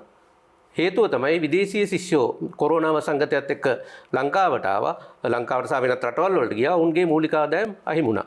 ඉතින් මෙන්න මේ වගේ දැන් අතීතයේ සිට මේ දක්වා ගත්තොත් එහෙම ඔබට අපිට මේ සාකච්ඡාවේදී පෙන්වලා ඇති වර්තමාන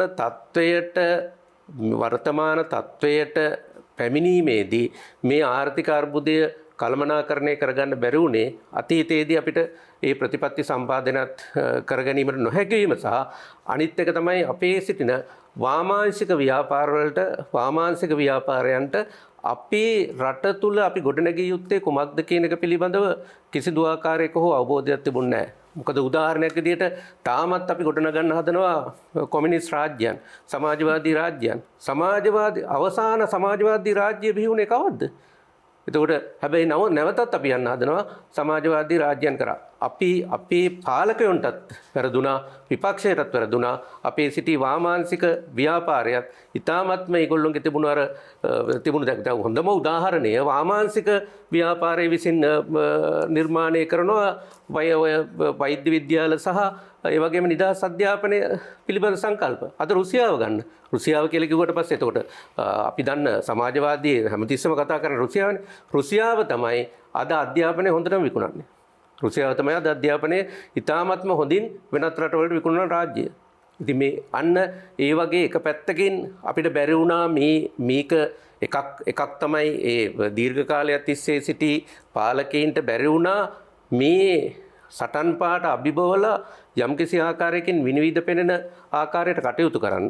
ඒතොර ඒක අදටත් ඒ පැත්තෙන් ගත්තොත් එහෙම අදටත් අපිට ඒක බැරි වෙලා තිබෙනවා. ඒ වගේම විපක්ෂයේ ප්‍රමුඛ කොමියුනිස්ට් පක්ෂ ඒ කියන්නේ කොමියුනිස්ට් වාදයට එක්ක ගැට ගැහිලා හිටි වාමාංශික පක්ෂ මම හිතන්නේ දුර්වල සටන් පාට මේකට එබ්බෙව්වා.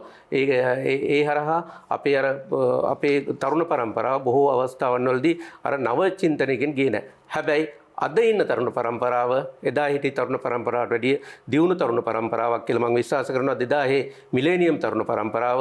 මොකද අද මිලේනියම් තරුණ පරම්පරාවට අවශ්‍යලා තියෙන්නේ අර ඔවුන්ගේ අධ්‍යාපනය නිවැරදි ආකාරයෙන් පවත්වා ගැනීම සහ කාර්මීකරණයත් එක්ක යන රාජ්‍යයක් තමයි ඔවුන් බලාපොරොත්තු වෙන්නේ. ඉතින් ඒක බොහෝ අවස්ථාවන් වලදී ඔය සමාජ මාධ්‍ය දිහා බැලීමේදී අපිට පෙනී යන දෙයක් තමයි තරුණයින් තවමත් ඉල්ලන්නේ අර පැරණි දේවල් ඉල්ලන්නේ අලුත් දේවල් ඉල්ලනවා. හැබැයි අපි දැන් අන්නේ මිලේනියම් තරුණයින් එක්ක හෝ වැඩ කරන්න අපි සූදානම් වෙලා තියෙනවද? අන්න එතන ඒ සාකච්ඡාවට අවතීර්ණ වෙන්න පුළුවන් ආකාරයේ දේශපාලන යාන්ත්‍රණයක් අපේ රට තුල තියෙනවද? ඒ දේශපාලනය නවීකරණය වෙලා තිබෙනවද? මෙන්න මේ සියලුම දේවල් වලට අපිට අද අවසාන වශයෙන් ලබා දීලා දෙන්න තියෙන පිළිතුර කිසිසේත්ම නැත කියන එක. ඒතකොට මම හිතන්නේ අද ඉන්නේ තරුණයින් ඉල්ලන දේ නොදෙන පාලකයින් බලහත්කාරයෙන් ඔබ්බවන පාලකයක් තමයි තාමත් තියෙන්නේ. ඒක නිසා තමයි මේ අපිට වැරදුනේ අතීතයේ සිට අදටත් වැරදිලා තියෙනවා. අද අතීතයේ වෙන දවසට අනාගතයේදී ඒත් කියයි මෙන්න මේක තමයි තුලා තියෙන තත්ත්වය කියලා. මහාචාර්යතුමා අපිට නිදහස ලැබෙන්නේ 48. දැන් 20යි 22 අවුරුදු 74ක්. ඔබතුමාගේම පිළිතුරේ සාකච්ඡාව ආරම්භයේදී කිව්ව හැටියට අපිට නිදහස ලැබුණාද සුද්දා අපෙන් නිදහස් වෙලා ගියාද කියන කාරණේ දැන් අපි හිතන්න ඕනේ. ඒ කතාව කොහොම වුණත් දැන් අපි අවුරුදු 74ක් නිදහසේ ඉඳලා තියෙනවා. ඉස්සරහටත් ඉදිරි දශක කිහිපයක් මේ විදිහට නිදහසේ ගියොත් මොනවා වෙයිද? කොතනින් අතර වෙයිද?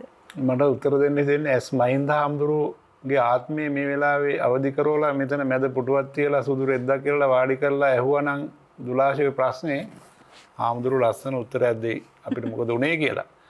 ඇත්තටම අපි අතීතයේ ඒ ඌව වෙල්ලස්ස සටන් වල ඉඳලා ඒ සියලු දේවල් අපි අගය කළ යුතුයි මේ රටට ඒ ආදරය කරපු පිරිසක්. ඒ නායකත්වය දුන්න සමහර අය මේ කොළඹ මේ මොරටුව පැත්තේ ඉඳලා ගිය ෆ්‍රැන්සිස්කුනේ පුරන් අප්පු වෙන්නේ. ගිහිල්ලා එහෙම සැඟවිලා නායකත්වය දෙනවා. ඒ වගේම දුටුගැමුණු මහරජු සටන් කරනකොට පන්සල් වල හිටපු හාමුදුරුවෝ චීවරය අතෑරලා ගිහිල්ලා හේවාය වෙලා සටන කරලා ඒ සටන් බීම අත්පත් කරගන්න එතන ආරාම හදලා ආයෙ සිවුරු දාගත්තා. දැන් සිවුරු දාගෙන දැන් ඉන්න හාමුදුරුවෝ පාර්ලිමේන්තුව යනවා. හැබැයි දේශපාලනය කරා දුටුගැමුණු යුගයේ ඉඳලා හාමුදුරුවෝ. ඒ නිසා මම හිතනවා සෝබිත හාමුදුරුවන්ගේ ඒ සංකල්පය දැන් ඉන්න හාමුදුරුවෝ තේරුම් ගත්තේ නැහැ. හැබැයි මම විශ්වාස කරනවා මේ රටේ යම්කිසි තීන්දුවකට ජාතියේ මුරදා දේවතාව හැටියට මම අදත් සලකන්නේ හාමුදුරුවෝ. ගරුතර ස්වාමීන් වහන්සේලා ඒක විශාල බලවේගයක්. ඒ හින්දා අපේ ගරුතර ස්වාමීන් වහන්සේලා දේශපාලනය කරන්න ඕන හැබැයි පාර්ලිමේන්තුව යන්න නෙමෙයි. ඒ නිසා මම හිතනවා අපි ඒක දිව්‍ය ලෝක යනවට වඩා මම හිතන්නේ නිවන් මාර්ගය ගැන අපි පහදා දෙමින් මේ කරන සේවයට ඒක උන්වහන්සේලාත් එකතු වෙන්න ඕන. ඉතින් මට හිතෙනවා ඔබ අහන ප්‍රශ්නයට ඒ අතීත අයගෙන්ම අපි ප්‍රශ්න කරොත් එහෙම අවදි කරලා මම එස් මහින්ද හඳුරු ගැන කිව්වේ. අපි අද ඉන්නේ ඇත්තටම මහා විශාල පරාජිත තැනක. ඇත්තටම අර සිංහල භාෂාවේ කතාවක් තියෙන්නේ මේ මකෝල හදනවා කියලා. ඒ කියන්නේ අපි ඔක්කොම නැති වෙලා අර හිරෝසිමාවට බෝම්බ දාලා අලුනේ උනේ. ඊට පස්සේ නැගිට්ටේ ඒ වගේ තැනකනේ අපි ඉන්නේ. නිකන් ඇහුවාම දුන්න ගොමුවේ ඊතල කිතල ගොමුවේ රාළමී ගොමුවේ අර මුවා ඉන්නේ කොහෙද සබර ගොමුවේ. ඒ වගේ මේක එකතු කරන්න බැරි. ඇත්තටම නිකන් මේ කමක් නැහැනේ කිව්වට මාත් පොඩි ඇප්ලිකේෂන් එකක් දාලා තියෙනවා මේ ජපානයේ කම්පැනි එකකට මේ මැනේජර් පෝස්ට් එකකට මේ සිනමාව සම්බන්ධව නිකන් හම්බුනොත් යන්න කියලා. වෙන මොකද්ද කරන්නේ? ඒ නිසා මේ ඉස්සර මම ජපානයේ ඉන්නකොට ශිෂ්‍ය සංවිධානයේ සභාපති. එතකොට මම සෑම කෙනෙකුටම ඉගැන්වුවේ මේ අපි රටට යන්න ඕන කියලා. ඒ වගේම 1995 LTT සංවිධානය හදන්න ටෝකියෝ නුවර මෙගුරු නගරයේ එංගලන්තයෙන් LTT අය ඇවිල්ලා සංවිධානය හදනකොට එදා උදේ එතෙන්ට ගිහි ශිෂ්‍යයා මම පැවිදි හාමුදුරුවෝ ඌමැලිය ජෙනරතන හාමුදුරුවෝ අපේ ශිෂ්‍ය ව්‍යාපාරයේ සටනක් හැටියට LTT ව්‍යාපාරය අපි ටෝකියෝ නුවර හදන්න දුන්නේ නැහැ. හැබැයි තානාපති කාර්යාලයේ 3 වෙනි ලේකම් ඒ උත්සවයට ආවේ නිවාඩු දාලා. ඔහු මට කිව්වා රාජකාරී විදියට ආවනම් රස්සාව නැති වෙනවා කියලා. එතකොට තානාපති සේවය අනියමින් කටයුතු කරේ ත්‍රස්තවාදයට උල්පන්දම් දෙන්න මම වගකීමෙන් කියන්නේ. මම ගමේ ගොඩේ හැදිච්ච නිදහස් අධ්‍යාපනයේ මෙතන කියන විදිහට හැදිලා ඒ රටට ගිහිල්ලා රටවල් බේරගන්න දූත මෙහෙවරේ දෙන්නුනේ අපි වගේ කොල්ලන්ට කෙල්ලන්ට. එහෙම රටක අපි ජීවත් වෙන්නේ ලැජ්ජ වෙන්න ඕන. එතකොට මම අර අධ්‍යාපනය ගමන කියන්නේ ගියේ ලෝකයේ ජපානයේ ඔෂින් කතාව නෙවෙයි වැඩිපුරම ප්‍රචාරය වෙලා තියෙන. මම මේ කතාව කියනවා. යුද කාලයෙන් පස්සේ එක්තරා ජපානයේ දුප්පත්ම ගම්මානයකට ශාස්ත්‍රීය ගම්මානයකින් ඒ වර්ග සභාවට වීමලු සහල් මලු 100ක් දෙනවා. මේ කතාවට කියනවා කොමේ හැප්පියෝකයි කියලා මේ සහල් මලු 100 කතාව. මේක හරිම ප්‍රසිද්ධයි. ඒ හාල් මලු 100 දුන්නාම ඒ වර්ග සභාව රැස් වෙලා මොකද කරන්නේ මේකට? මේ ඛණ්ඩ නැති ගමකට දෙන්නේ. ඔබත් මමත් ප්‍රොෆෙසර් මයුරත් නියෝජනය මේ රටේ නම් අපි ඔක තම්බාගෙන කණ එකනේ කරන්නේ. මේගොල්ලෝ තීරණය කරනවා මේ සහල් මලුසියේ අලෙවි කරන්න. අලෙවි කරලා කරන පළවෙනි වැඩේ තමයි මේ ගමේ ඉන්න ළමයින්ට අධ්‍යාපනය ලබා දීලා අපෙන් පස්සේ අනාගතයට මේ ගම දියුණු කරමු. අපේ නම් මං හිතන්නේ මලු 25ක් විතර විකුණලා ඉතුරු 75 නේද? ඒකට කරන දේ කියන්න ඕනේ නෑනේ. හරි? මොකද අර හිටපු ජනාධිපතිවරයෙක් කිව්වලු නිල්වලා කියලා ප්‍රොජෙක්ට් එකකට කෝටි 4000ක් මේ දුන්නලු. ඉතින් ඒ ජනාධිපතිම කියනවා මේ කැත්තකින්වත් උදැල්ලකින්වත් පිදැල්ලකව කපලත් නෑ. මේ කාටද කියන්නේ අපිට? මට හිතෙන්නේ කොහෙද ඇත්තට මේවා තියෙන්නේ? ඒවා ගන්න බැයිද නිකන්? එහෙම මේ වෙලාවේ මතක් වෙනවා. ඉතින් අර සහල් මලු 100ම විකුණලා ඒ අරමුදල අධ්‍යාපනයට යොදනවා. මේ කියන්නේ ප්‍රොෆෙසර් මායුර කීවෙත් මම කියන්නේත් අපි අනාගතයට යන්න තියෙන සවිමත්ම ආයුධය තමයි මේ මහා පොළවට මේ ඉර පායන මේ ලෝකයේ අමුතු තැනක තියෙන භූමිකම්පා නැති හරි හොඳ මේ සුන්දර දේශගුණයක්. මේකේ වැල්ලයි මුහුදයි විතරයි නෙමෙයිනේ තියෙන්නේ සංචාරක ව්‍යාපාරයේම. දැන් අර මෙතුමා කිව්වා අර සුද්දු හොයාගත්ත තැන් මට සීගිරියත් මතක් වුණා. CP බෙල් කියන සුද්ද සීගිරිය හොයාගන්නේ. හරි කාශ්‍යප රජුරන්ගේ වැලලිය ගිය ඒක හොයාගන්නේ සුද්දා CP බෙල්. හරි එතකොට මට අද හිතෙනවා සීගිරිය මං හිතන්නේ අපේ කට්ටියකගේ වෙන්න බෑ ඒ වගේ දේවල් කරන්න අපිට පුළුවන් වුණාද කියලා මට හිතෙනවා. මොකද සීගිරිය හිටපු අය දැන් ඉනාමලුව පැත්තේ නෑනේ. මට හිතෙනවා සීගිරිය කවුරු හරි දැන් එක එකනා මතපල කරනවනේ. එක එකනා මතපල කරනවා. හරි සෙන්රත් පරණවිතාන මහතා CP බෙල් ඒ වගේ විවිධ මත කරනවා. මට හිතෙනවා මතයක් පළ කරන්න සීගිරිය කියන්නේ මේ පර්සියන් කුමාරයෙකුට ඒ කාලේ මේ බදු දෙන්න ඇති කන්දක් කියලා. ඒකේ ඇවිල්ලා ඉඳලා උන් යන්න ඇති. මහාචාර්යතුමා මේ ඒ කතාව දිගුවක් විදිහට ඉදිරියට අරගෙන යන්න ඕනේ. හැබැයි අපි සූදානම් වෙනවා ඊට කලින් අනුග්‍රහක බවතුන් මතක් කරන්න. විරාමයක් ලබා ගන්න ඕනේ. විරාමයෙන් අනතුරුව නැවතත් මුණ ගැහෙනවා මහාචාර්යතුමාගේ පිළිතුරත් සමග.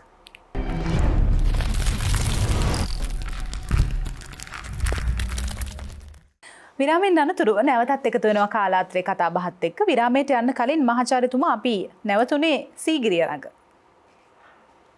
ඉතින් සීගිරිය ගැන ඇත්තටම ප්‍රොෆෙසර් මයුරත් මතක් කරා ඒ වගේ දේවල්. ඒ කියන්නේ ඇත්තටම සුද්ධෝ හොයාගත්ත දේවල් අතර අග්‍රගණ්‍ය තැනක් නේ සීගිරිය CP බෙල්. හැබැයි සීගිරියේ ගිහිල්ලා ඒ ඔක්කොම දැකලා ආපහු අපි මේ අධ්‍යයන යුගයේ ජීවත් වෙනකොට හිතනවා සීගිරිය මට නම් හිතෙන්නේ අපේ වැඩ නෙවෙයි කියලා. මම දන්නේ මේ වැඩසටහන අහන අය මට දොස් කියන්නත් පුළුවන්. ඉතින් එහෙම සීගිරියේ ඒ ඉනාමලුව පැත්තේවත් කොහෙවත් අපිට එහෙම සංකල්පයක් ඒ සීගිරිය ඒ කාලේ මං හිතන්නේ සීගිරිය හැදෙන්නේ ක්‍රිස්තු වර්ෂ 543 වගේ. හරි ධාතුසේන රජුරු අවුරුදු 18ක් මේ රට පාලනය කරනවා. කාශ්‍යප 18ක් පාලනය කරනවා. මුගලන් කුමාරයාත් 18ක් පාලන 18 තුනයි තාත්තයි පුතාලා දෙන්නයි. ඒ කාලේ ජපානය ගැන මම අද කතා කරනකොට බුද්ධ ආගම මේ ජපානයට ගිහිල්ලවත් නැහැ. ඒකට ජපානය නිකන් වනගත වෙච්ච කාලයක් වගේ. අපි සීගිරිය මොනතරම් ආඩ්‍ය වෙච්ච සංස්කෘතියක්ද. හැබැයි අද සීගිරි ගියපුවාම සීගිරිය ගිහිල්ලා මොකක් හරි අරගෙන ගෙදර ඇවිල්ලා අනිත් පැත්ත බලපුවාම ලෝකේ වැඩිපුරම පාවිච්චි වෙන වචනේ මේඩ් ඉන් චයිනා. අද ලෝකෙ මම හිතන්නේ වැඩිපුරම පාවිච්චි වෙන වචනේ. ඊට පස්සේ මම මේ ළඟදී චීනේ ගියා. දාසු බුදු පිළිමල මම ඉස්සෙල්ලත් මම ඔක මතක් කරා. එහෙදි ගත්තාම අර සීගිරිය ගත්ත එකමයි මම අරන් තියෙන්නේ. එහෙත් තියෙන්නේ එක මෙහෙත් තියෙන්නේ එක. ඒකට හැබැයි මේ මට විශ්වාස කරන්න බෑ මේ අපිද කියලා. ඒකට මට ඒ කාලෙත් හිතෙනවා මේ ඇත්තටම අපි කොච්චර දුරට මේ වගේ අපි අනාගතයට ගමන් කරන්න කටයුතු කරලා තියෙනවද? ඒ වගේම දැන් ඉන්න ගමන් දැන් හරියට මේ YouTube ඒ වගේම සෝෂල් මාධ්‍ය මේ සමාජ මාධ්‍ය පාවිච්චි කරනකොට දැන් හිටපු ගමන් එනවා හිටපු ජනාධිපති ජයවර්ධන අර කවුද ඇමරිකානු ජනාධිපති රොනල්ඩ් රේගන් එක මිස්ටර් ප්‍රෙසිඩන්ට් කියලා එහෙම කතා කරලා නිකන් බලන අපේ රාජ්‍ය නායක විදිහට මාර ගෞරවයක් දෙනවා. ඒ වගේම තව ටිකක් ගහලා බලනකොට සිරිම බණ්ඩාරනායක චීනේ ගියේ. ඉතින් මාර රාජ්‍ය නායිකාවක්. හරි අපිට තිබ්බ තැන. ඊට පස්සේ අපි පොඩි කාලේ ප්‍රොෆෙසර් මායුරත් මමත් අපි සෝවියට් දේශයේ සංගරාවක දෙට්ටම ගෙන්නගෙන බැලුවේ. ඒකට අපි ආස සෝවියට් දේශේ වෙන්න. ඒතර එහි කුෂිකර්මය ගැන, එහි කිරි නිෂ්පාදන ගැන මේ වගේ. ඊට පස්සේ අනිත් පැත්තෙන් චයිනා පික්ටෝරියල් සංගරාව. ඒතර එදා තිබ්බ අපිට චීනය ගැන හැඟීම අද වෙනස් වෙලා තියෙනවා. අද අපිට වෙන හැඟීමක් තියෙනවා. ඊට පස්සේ සෝවියට් දේශය අද අපිට වෙනස් වෙලා තියෙනවා. නමුත් එදා නොබැඳි ප්‍රතිපත්තියක් එක්ක අපේ දේශපාලනය ගමන් කිරීමෙන් අපි ලෝකෙ මාර තැනක හිටියා අපි. හරි නොබැඳි සමුළුව මේවත් එක මතක් වෙනකොට අද අපි දීන ජාතියක් වෙලා තියෙනවා. දැන් ඇත්තටම තිරිකුණාමලේ තෙල් ටැංකි ටික අපේද ඉන්දියාවේද වෙන කාගේ හරිද කියලා මම හිතන්නේ ප්‍රොෆෙසර් මයුර දන්නෙත් නැහැ, මම දන්නෙත් නැහැ, දුලාශ දන්නෙත් නැහැ, රට දන්නෙත් නැහැ. නමුත් ඉතින් කියනවා මේක දැන් කියලා. ඉතින් අපිට ඒක විශ්වාසෙකුත් නැහැ. ඉතින් එහෙම අතරමං වෙච්ච තැනගෙන අතරමං කියන්නේ මේ තරම් අතරමං වීමක් මං හිතන්නේ මෙහෙම නෑ මං හිතන්නේ. හැබැයි අතරමං වෙච්ච යුගය අරගෙන මං කාටවත් දොස් කියන්නේ නෑ. මේකට අපි ඔක්කොම වග කියන්න ඕන අපිත් එක්කම. ඒ නිසා මං හිතන්නේ අපිට අනන්‍ය ගමනක් අපි යන්නට ඕන. ඒ කියන්නේ අපිට අනන්‍ය අධ්‍යාපන ප්‍රතිපත්තියක්. ඒ කියන්නේ අපි අනන්‍යතාවය අපි තේරුම් ගන්න ඕන. මං හිතන්නේ මං පොඩි කාලේ 5 පන්තියේ ඉන්නකොට සිරිමා බණ්ඩාරනායක රජයේ තිබුණේ. මං ඒක කියනවා මගේ මට තෝරන්න දුන්නොත් මගේ රාජ්‍ය පාලන සමයේ මං තෝරගන්න මගේ රාජ්‍ය නායිකාව තමයි මං ආදරයෙන්ම කරන සිරිමා ආර්.ඩී. බණ්ඩාරනායක. ඒකෙන් අදහස් වෙන්නේ වෙන දෙයක් නෙමෙයි. හරි? මම හිතන්නේ ඒ කාලේ අපට දැවුණා රට දියුණු වෙනවා වගේ. ඊට පස්සේ දැන් ඒ කාලේ දැන් මීට අවුරුදු 40කට කලින් CTB බස් එකකට කොට වෙනකොට ඒ බස් එක යාපනයේ තිබුණත් දෙවුන්දර තිබුණත් බස් එකේ මූණ රතු පාටයි. ඒකේ මැද්දෙන් නිල් පාට පටියක් යනවා මැද බිත්තරේ වගේ ලංගම කියලා ගහලා තියෙනවා. බස් එකේ ගහලා තියෙනවා භාෂා තුනෙන්ම මගින් සංඛ්‍යාව කීයද දෙමළෙන් ගහලා තියෙනවා ඉංග්‍රීසියෙන් ගහලා තියෙනවා. ඒ මේ ගමනාන්තය සිංහලෙන් ගහලා තියෙනවා දෙමළෙන් ගහලා තියෙනවා ඉංග්‍රීසියෙන් ගහලා තියෙනවා. බස් එකේ ලෝන ඩ්‍රයිවර් මහත්තයා හොඳ කාකි කෝට් එකක් ඇඳලා පිත්තල බොත්තම් දාපු එක්කෙනෙක්. හරීම පිළිවෙලයි. ඊට පස්සේ කොළඹ කොටුවට ගිහුවාම ටැක්සි තියෙනවා වහලේ කහ පාටයි බඳ කළු පාටයි එළවණ එක්කෙනා සුදු සරම ඇඳලා කළු බෙල්ට් එක දාලා සුදු ෂර්ට් එක ඇඳලා සෑම ටැක්සි එකක මීටරයක් තියෙනවා මීටරේ කැඩුනොත් එන්නේ නැහැ සර්විස් එකට. මේ ඇවිල්ලා මීට අවුරුදු 40කට කලින්. ඊට පස්සේ මීට අවුරුදු 40කට කලින් පියන් ලියුම් අරන් එන එක්කෙනා විසිල් එක ගහපුවම අපි දූවගෙන යනවා පොඩි කොල්ලෝ. ගිහිල්ලා පියන් ගාව බ්‍රේක් එක ගැහුවාම සපත්තුවේ මූණ පේනවා අපේ. සපත්තුවේ. එතකොට එයා ලස්සන තෑවී දේ කියලා තොප්පියක් දාලා කාකි කෝට් එක ඇඳලා කළු මේ කාකි කලිසම ඇඳලා ලොකු මේස් එකක් දාලා පෑන එකේ ගහපු චිත්‍රයක් මේ අවුරුදු 40කට කලින්. දැන් ඊයේ උදේත් අපේ ගෙදරට මේ පියන් කෙනෙක් ආවා. එයා පලා ගේන එක්කෙනාද මාළු ගේන එක්කෙනාද එහෙම මේ අවුරුදු 40කට පස්සේ. ඒ තොප්පියකුත් නැහැ මොනවත් නැහැ. මං ඊට පස්සේ මම සරමක් ඇඳගෙන ආව මිනිස්සයා මං ඇහුවා ඇත්තටම මං ඇහුවා ඕගොල්ලන්ට දැන් බයිසිකල් දෙන්නේ නැද්ද? යුනිෆෝම් දෙන්නේ නැද්ද? මේ ඇවිල්ලා අපි දියුණු වෙලා නැහැ, නිදහස ලැබලා නැහැ. ඇත්තටම කියන්නේ ලැජ්ජ නෙවෙයි, විලි ලැජ්ජයි. මම කියන්නේ බොරුද කියන්නේ මේ රටටම අහගෙන ඉන්න මේ මෙතන දැන් ගෙදෙට්ට ලියුම් අරන් එන එක්කෙනා පලා ගේන එක්කෙනාද, මාළු ගේන එක්කෙනාද වෙන මොනවා හරි ගේන එක්කෙනාද අපි දන්නේ නැහැ. මේ මොකද්ද මේ උනේ? මේ මම කියන්නේ මගේ ළමා කාලේ අපි ලියුම් ඇල්ල විසිල් එක ගන්නකොට දුවකට යනවා. එයාගේ සපත්තු දෙකේ අර ඉස්සරහා අපි කියන්නේ අර පොලිස් කරලා ඒකෙන් පේනවා අපිව. හරි මේ මොකද උනේ මේ රටට? දියුණුද උනේ? මං කියන්නේ මගේ ළමා කාලේ මට සුන්දරයි. එහෙනම් ඒ කාලේ හිටියේ රාජ්‍ය නායිකාව සිරිමා ආර්.ඩී. බණ්ඩාරනායක මට නායිකාවක් විදිහට අපිට දැවුණා රට දියුණු කරන්න හදනවා.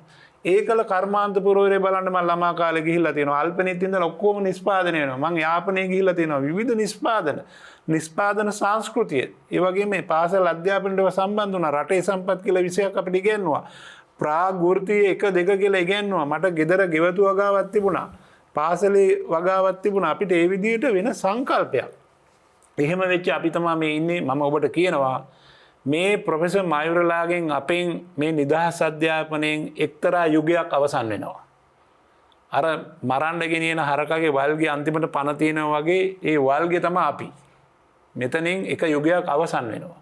අපිට එහෙම කනගාටුවක් දැනෙනවා. මේ වගේ කනගාටුවක් දැනෙනකොට තමයි 1815ට කලින් මහනුවර වැලිවිට අසරණ සරණ සරණංකර හාමුදුරුවෝ බෑ මෙහෙම වෙන්න දෙන්න අපි මේක දියුණු කරන්න ඕන කියලා ගෝල බාල පිරිසක් මහාන කරෝලා මේ වැළලිලා යන සංස්කෘතිය නැවත ගොඩ ගන්න ඕන කියලා තමයි අධ්‍යාපනය මුල් කරගෙන ප්‍රාචීන පන්ති පවත්වලා ඒ ගමනේ කෙලවරක මිනිසු දෙන්නෙක් විදිහට තමයි අද කැලණි විශ්වවිද්‍යාලයේ විදිහට මම විද්‍යාලංකාර පරිවෙනස්ථානයේ රත්මලානේ ධම්මාලෝක හාමුදුරන්ගේ ප්‍රතිපත්තිය ඒ වගේම ධම්මාරාම හාමුදුරුවෝ, ඒ වගේම විද්‍යෝදය විශ්වවිද්‍යාල විද්‍යෝදය පරිවෙනස්ථානය, ඒව ඇති වුණේ මේ ආරාම සංස්කෘතිය. ඒක ඇති වුණේ අභයගිරිය මහාවිහාර ඒ වගේ අපිට ඇති වුණේ. ඒ නිසා බුදුන්ගේ ඉඳලා අරිට්ඨ හාමුදුරුවන්ට, ඒ කියන්නේ මිහිඳු හාමුදුරුවන්ගෙන් අරිට්ඨ හාමුදුරුවන්ට එහෙම ආපු සංඝ පරපුරත් එක්ක අපිට ආපු උරුමයක්, බෞද්ධ උරුමයක්. ඒ වගේම අධ්‍යාපන උරුමයක්, සංස්කෘතික උරුමයක්.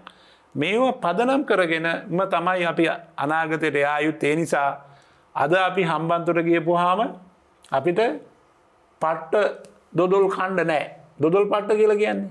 ඒක හදන්නේ පුවක්කත්ත බිම වැටිලා කොළපත කියන එක හැම ගහලා ඒ පත්කොලේ කියන එක තමයි දොදොල් ඔතලා තියෙන්නේ. ඒව අද හම්බන්තොට ගිහපුවාම නැහැ. අපි පහේ පන්ති ඉන්න කාලේ ගත්තාම ඒවා තිබුණා. ඒව මට හම්බුණා ජපානයේ ගිහපුවම අන්න ටෝකියෝ වල තියෙනවා. කොච්චර දියුණු වුණත් ඒ පත්කොලේ ඔතපු දොදොල් ටෝකියෝ වල තියෙනවා. ඒවා ගණන් වැඩි. ප්ලාස්ටික් වල ඔතපුවා ගණන් අඩුයි. ඉතින් ජපානයේ කොච්චර හයිටෙක් වලින් මොනතරම් තාක්ෂණයෙන් ඉහළට ගියත් ඒ සම්ප්‍රදාය, ඒ කියන්නේ මොඩර්නිටි ඉන් ට්‍රැඩිෂන් කියන ඒ සම්ප්‍රදාය නූතනත්වයේ මිල අධික විදියට අද දියුණු වෙලා තියෙනවා. බුලට් ට්‍රේන් එක පැයට කිලෝමීටර් 300 වේගෙන් ගමන් කරනකොට ඒ ගමන් කරන ප්‍රදේශවල පළතුරු ටික, කෑම ටික ලස්සනට කිමෝන ඇඳගත්ත ඒ ගෙවිලිව අරන් ඇවිල්ලා විකුණන සංස්කෘතියක් තියෙනවා. ඒ සංචාරක ව්‍යාපාරය. හරි? ඉතින් මේ බෞද්ධ සංස්කෘතිය, කුෂකාර්මික සංස්කෘතිය, ඒ හයිටෙක් එක්කලා ඉතා අපූර්වට ගමන් කරන මං හිතන්නේ අපේ රටේ මහා ඉතිහාසයක් වැළලිලා තියෙන්නේ. ඒ වැළලිච්ච ඒ අතීතය අපිට සංචාරක ව්‍යාපාරයෙන් අලෙවි කරන්නට පුළුවන්. අපිට හොඳ ආහාර සංස්කෘතියක් තියෙනවා. ඒ ආහාර සංස්කෘතිය හිල්ටන් හෝටලෙට ගිහිල්ලා අද අපිට සුද්දෙකුට කන්න බෑ. මං දන්න පිටරටේ ඇවිල්ලා අන්තිමට මේ රටේ ගත කරලා සති දෙකක් ඉඳලා ගුවන්තොටුපළට අරන් යන දවසේ රාත්‍රියේ කෑම හදන්නේ මගේ ගෙදර මමයි මගේ නෝනයි. එතනදී යන්න තියෙනවා. පොළොස් සැඹුල, අලකොළ මාළු ඔක්කොම හදනවා. රොටිය, ලුණු මිරිස ඔක්කොම හදනවා. මේ මිනිස්සු කියනවා අපි මේවා කෑවේ නෑනේ. අන්න ජපානයේ මම මේ ජපාන උදාහරණයක් ගන්න මට අත්දැකීම් තියෙන රටින්දා හිල්ටන් හෝටලෙට ගියත් ගෙදර කුස්සියේ අම්මා හදන මෙනු එක ඉල්ලන්න පුළුවන්. යාපනයේ ඉඳලා දෙවුන්දර තුඩුව දක්වා උදේට පාන් කන්න පොළොස් සැඹුල ඉල්ලන්න පුළුවන්ද අපේ හෝටල් වලින්? එහෙම එකක් නැහැ. අපේ තියෙන්නේ අර ෆ්‍රයිඩ් රයිස් එකයි මොකද්ද ඩෙවල් කියලා එකකුයි විතරයි. ඒවා කොහෙද තියෙන්නේ? අපේ ඒවා නෙමෙයි. අලකොළ මාළුව කන්න පුළුවන් හෝටලයක් කවුරු හරි මට ලියලා එවන්න මේ වැඩසටහන අහන. මං අද මේ වැඩසටහනට ආපු මෝටර රථේ තෑයි කරනවා. අලකොළ මාළු නෑ අපේ හෝටල් වල. අපේ කොස්සයට මාළුව තියෙනවද නැහැ? අපිට කිරි හොදි ටික තියෙනවද නැහැ? සුදු බත් ටිකක් ගන්න පුළුවන්. සුදු බත් එකක් කෑම පිඟානකට බෙදලා හොඳට හැඳි ගාලා හොඳ හට්ටියක අර අමු මිරිස් ටික දාලා උළුහාල් ටික දාලා ලූණු දාලා හොඳට කිරි හොදි ටිකක් බෙදලා රස්නේ පිට හොඳට අනලා බත් කටක් කනකොට දැන් දුලාසිගේ මේ තොල්පටවල් හිරි වැටෙනවනේ. අහන් ඉන්න අයගේ හිරි වැටෙනවනේ. මේ අපි ඒවා අපි සුද්දන්ට දීලා නැහැ. අපිට කොච්චර දේවල් තියෙනවද අලෙවි කරන්න. මේවා තියෙන්නේ අපේ ගෙදර කුස්සියේ විතරයි. ඒවා එහෙම්ම වැළෙලා යනවා. අපි මේ වෙන ගමනක් යන්නේ. මේවා කරන්න පුළුවන්. ඒවා කරන්න පුළුවන් පිස්සෝ අපි. එහෙම පිස්සුවක් අපිට තියෙනවා. මයුරට වෙනම පිස්සුවක් ඇති. මට එහෙම පිස්සුවක් තියෙනවා. අපේ පිස්සුවක් දැන් ඉවර වෙගෙන යන්නේ. ඒකෙන් වැඩක් ගන්න නැහැ. හරි? ප්‍රොෆෙසර් මයුර එහි විශ්වවිද්‍යාලයේ ඔහුට කරන්න පුළුවන් දේවල් කරන මම කැලණි විශ්වවිද්‍යාලය කරනවා. අපි මේ හඩක් නගනවා. හරි? ඇත්තට මෙහෙම අමාරුවක් තියෙනවා. එහෙම රට ජාතිය ගැන හැඟීමක් තියෙන හින්දාම තමයි වැඩසටහනට කිව්වහම එන්නේ. තාමත් හිතනවා මොනවා හරි දෙයක් කරගන්න පුළුවන් වෙයි කියලා සැකයක් තියෙනවා. හරි? විදේශයකට යන්න ඇප්ලිකේෂන් දාන අතරේ සැකයක් තියෙනවා මොනවා හරි හෙට අනිද්දා වෙයි කියලා එකක් තියෙනවා. ඒ වෙන විදිහ මම දන්නේ නැහැ. ඉතින් මේ වගේ අඳෝනාවක්ම තමයි ඔබ ඉදිරියේ කියන්න වෙන්නේ. ඉතින් වෙන දෙයක් නැහැ. මහාචාර්යතුමා මේ 74 වන නිදහස සමරන වෙලාවේ අපේ රට පුරවැසියන් විදිහට අපි හැමෝම විශාල අර්බුදයකට මුහුණ දීලා ඉන්නේ. අනාගතය ගැන තියෙන පුරෝකතන එකක්වත් සුබවාදී නැහැ. ආහාර අර්බුදයක් ඇති වෙයි කියලා කියනවා. තව අවුරුදු 5කින් පොල් ගෙඩියක් රුපියල් 1500ක් වෙයි කියලා කියනවා. සමහරු විදුලි අර්බුදය තියෙනවා. ඩොලර් ප්‍රශ්නේ තියෙනවා. බොහෝ දෙනෙක් රට අතෑරලා යනවා. මෙතුමා වගේ යන්න උත්සාහ කරන අය තව ඉන්නවා. බුද්ධිගහණය කියලා අපි ඒකට කියනවා. අපේ රටේ කිසිම දෙයක් නිෂ්පාදනය වෙන්නේ නැහැ. ක්‍රය ශක්තිය වර්ධන වේගය දිගටම මයිනස්.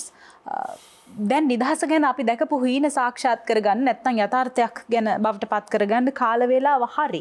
අපි හැමදාම ප්‍රශ්න ගැන කතා කරනවානේ. දැන් ක්‍රමය වෙනස් කරගන්න ඕනේ. මොනවද අපි කරන්න ඕනේ? කොහොමද මෙවර නිදහසෙන්වත් ඒ යුග පෙරළිය සඳහා අපි පටන් ගන්නේ? ඔව් මමත් හිතන්නේ ඔතෙන්ට තමයි අපි මේ සියලුම සාකච්ඡාවේ හරය ගත්තොත් ඔතරනේ තියෙන්නේ. දැන් ඇත්තරම දැන් මම මේ මහාචාර්ය පැට්‍රික් කියපු අවසාන වාක්‍යයෙන් මම පටන් ගන්නම්. අපිට පිස්සුවක් තියෙනවා ඇත්තටම. අපිට ලොකු පිස්සුවක් තියෙනවා. මේ රටේ සංවර්ධනය වෙලා තියෙන දකින්න. මේ රටේ නීති රීති ස්ථාපිත වෙලා තියෙනවා දකින්න. මේ රටේ ළමයින්ට Taman කැමති අධ්‍යාපනයක් ලබන්න අවස්ථාව තියෙනවා දකින්න. ඒ කියන්නේ මේ ආරාධනා කළ සැනින් මේ පිස්සුව නිසා තමයි අපි මෙතෙන්ට ඇවිල්ලා මේක කතා කරන්නේ අපි. ඒ පිස්සුව නිසා තමයි මම හිතන්නේ මේ වගේ මාතෘකා අපිට ලබා දෙන්නේ. ඉතින් එතෙන්දී මේ අපිට මං හිතන්නේ අපි දැන්ට අපි පරක්කු වැඩි. නමුත් පරක්කු වැඩි එකක ඉඳලා නෑ අපි කොහෙන් හරි පටන් ගන්න ඕන. දැන් බලන්න අපි කොච්චර ප්‍රතිපත්ති අතින් දුර්වලද කියලා කියනවා නම් අපි තෙල් හොයන්න පටන් ගන්නෙ. බල ශක්තිය හොයන්න පටන් ගන්නෙ තෙල් අර්බුදයකට ආවට පස්සේ. අපි නීතිය ස්ථාපිත කරන්න පටන් ගන්නේ පාරේ මරණ 3-4ක් දැනුණට පස්සේ. එහෙම නැත්නම් නිවසක සියදිවි නසා ගැනීම සමාජයේ සියදිවි නසා ගැනීම වැඩි වෙනකොට ඇයි මේකට හේතුව කියලා හොයන්න පටන් ගන්නවා. මෙන්න මේක තමයි අපිට තියෙන වැරද්ද. හැබැයි මේ සම්බන්ධයෙන් කරන බොහෝ ප්‍රතිපත්ති බොහෝ පර්යේෂණ විශ්වවිද්‍යාලවල තවත් වෙනත් ආයතනවල කබඩ් වල ඉතාමත්ම සුරකිව තියෙනවා. මේවා කියෝන කෙනෙක් නැහැ. ලී ක්වාන් යූ සිංගප්පූරුවේ ලී ක්වාන් යූ ඔහු විශ්වවිද්‍යාලවල සංවර්ධනය පිළිබඳ සම්මන්ත්‍රණයක් තියෙනවා කියලා දැනගත්තොත් ඔහු අනාරාධිතව ඒ ස්ථානයට ගමන් කරලා තියෙනවා. එතකොට මේ රටවල් දියුණු කරපු නායකයෝ තමන්ගේ ඉස්සෙල්ලා තමන්ගේ දැනුම වර්ධනය කරගත්තා. තමන්ගේ දැනුම වර්ධනය කරගෙන ඉවරලා තමයි සමාජයට එක ගෙනියන්නේ. අද බොහෝ අවස්ථාවලදී අපේ නායකයෝ කවුරුන් හෝ කියන දෙයක් ඒක එහෙමුදුනෙන් පිළි අරගෙන ඒක තමයි සංවර්ධනය කියලා හිතාගෙන එතෙන්ට යන්න හදනවා. එතන තමයි මේ අර්බුදේ තිබෙන්නේ. ඒ වගේම අපේ ගත්තොත් එහෙම අපි රාජ්‍ය සේවය මම හිතන්නේ ඒක ප්‍රබල ඇමතිවරයෙක් පවා කියලා තිබුණා රාජ්‍ය සේවයේ බරපතල අර්බුදයකට ගිහිල්ලා තියෙනවා. අද වෙනකොට කවුරුන් හෝ රාජ්‍ය සේවයට යන්න උත්සාහ කරනවා නේ රාජ්‍ය සේවයට යන්න උත්සාහ කරන්නේ නිකන් සිටිය හැකි කියන මතය යටතේ. එතකොට දැන් හොඳම උදාහරණය තමයි පහුගිය කාලය තුලදී විශ්වවිද්‍යාල උපාධිධාරීන්ට සංවර්ධන නිලධාරීන් උපාධිපත්වීම් දුන්නා. මම නම් ඒ උපාධිපත්වීම් දෙන ආකාරය පිළිබඳව අපිට ඇත්තටම බරපතල විවේචනයක් තියෙනවා මේවා දක්ෂින් තෝරා ගැනීම පිළිබඳව. ඒතකොට සමහර අය පුජ්‍යලික ආයතනවල සමහර බැංකුවල හිටපු උපාධිධාරීන් රුපියල් 20000 පත්වීමට එතෙන්ට ගියා. ඇයි මෙහෙම වුනේ? නිවාඩු. අපේ කොච්චර නිවාඩු දැන් උදාහරණයක් ගත්තොත් මේ නිවාඩු පිළිබඳව කතා කරත් අපි කොතනද මේ ඉන්නේ අර්බුදය කියලා තේරුම් ගන්න පුළුවන්. මේකට හොඳම උදාහරණය තමයි දැන් මැද පෙරදිග සමහර රටවල් තිබුණා. මැද පෙරදිග රටවල් කියලා කියපු ගමන් දැඩි ආගමික අදහසක් තමයි අපේ ඔළුවට එන්නේ. මේ මැද පෙරදිග සමහර රටවල් තිබුණා ඔවුන් සිකුරාදා දවස නිවාඩු දුන්නා. පල්ලියට යාම සඳහා සිකුරාදා දවස් නිවාඩු දුන්නා. උන්ගේ නිවාඩු දවස් දෙක තමයි සිකුරාදා සහ සෙනසුරාදා. හැබැයි ලෝකයේ බොහෝ රටවල් සෙනසුරාදා ඉරිදා තමයි ඔවුන්ට නිවාඩු තියෙන්නේ. ඒතකොට මේගොල්ලෝ දැනගත්තා මේ අපේ ආගමික මතවාදයත් එක්ක හිටියොත් අපි පස්සට යන්නේ. මොකද ඒගොල්ලෝ නිවාඩුයි කියන දවස්වල ලෝකේ වැඩ කරනවා. ලෝකේ නිවාඩු දවස්වලට ඒගොල්ලෝ වැඩ කරන්න පටන් ගන්නවා. මේක කරන්න බැරි දෙයක් කියලා ඒගොල්ලෝ ඒක යම් කිසි ආකාරයක තුලනාත්මක තැනකට ආවා. අපි ආගමික දැන් කිසිදු ආකාරයක හෝ ප්‍රශ්නයක් නැහැ. භික්ෂුන් වහන්සේලා අනුශාසකත්වයේ සිටින්න ඕන. ආගම කියනක මිනිසුන්ගේ ශික්ෂණයට අවශ්‍ය වෙලා තිබෙනවා. හැබැයි ආගමයි රාජ්‍යයයි වෙන් වෙන්නේ කොතනද කියන එක පිළිබඳව තාමත් අපිට කිසිදු ආකාරයක හෝ සාකච්ඡාවක් නැහැ. අපි හිතාගෙන ඉන්නේ ආගම තමයි රාජ්‍යය කියලා. එහෙම වෙන්න බෑ.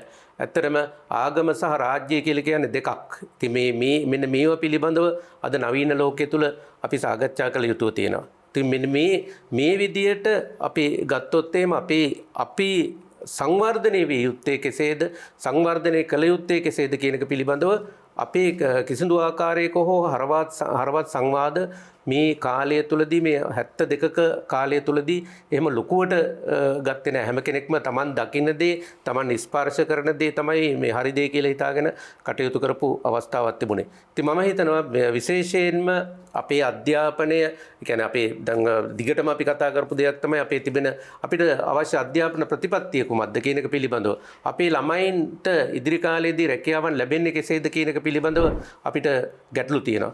මෙන්න මේ දේවල් පිළිබඳව නැවතත් සිතා බැලිය යුතු කාලය එළඹිලා තිබෙනවා. හැබැයි ඒක මෙතන අපි මොනතරම් අපි සංවාද කරත් මේවා පිළිබඳව ප්‍රතිපත්තිමය තීරණ ගන්න පුජ්‍යලයන්. ඒත් පුජ්‍යලයන් විශේෂයෙන් මෙතෙන්ට යවන්න ඕන. දැන් මම හිතන්නේ මේ සාකච්ඡාවේ තවත් එක තැනකදී කියුණා මේ ඉන්න පාර්ලිමේන්තු මන්ත්‍රීවරුන්, ප්‍රාදේශ සභා මන්ත්‍රීවරුන්, පළාත් සභා මන්ත්‍රීවරුන් තෝරන්නේ අපිම නේද කියලා කිව්වා. හැබැයි ඉතින් අපිට ඇයි එහෙම තෝරන්න වෙලා තියෙන්නේ? ඒ ප්‍රධාන දේශපාලන පක්ෂ විසින් ලබා දෙන පුජ්‍යලයෝයි.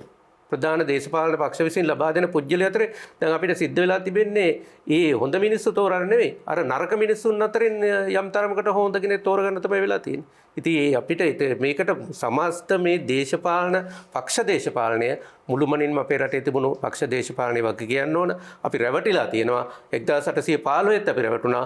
දැන් අද වෙනකොට අදත් අපි රැවටිලා සහ රැවටෙමින් ඉන්නවා. මෙන්න මේ රැවටීම නතර කළා සැබෑවටම දේශපාලඥයා සහ සමාජය අතර යම්කිසි ආකාරයක සංයමයක් ඇති කරලා සංවාදයක් ඇති වුණොත් අපි මේ අර්බුදය අපි ගොඩ එන්න පුළුවන්. හැබැයි අපි සියලු දෙනාම පිළිගත යුතු දෙයක් තමයි රට ඇතුලේ විශාලතම ඉතිහාසයේ නොවිරු අර්බුදයක් තියෙනවා. හැබැයි මේ අපිට මේ එකට එකතු වෙලා වැඩ කරොත් මේ අර්බුදේ ජය ගන්න පුළුවන්.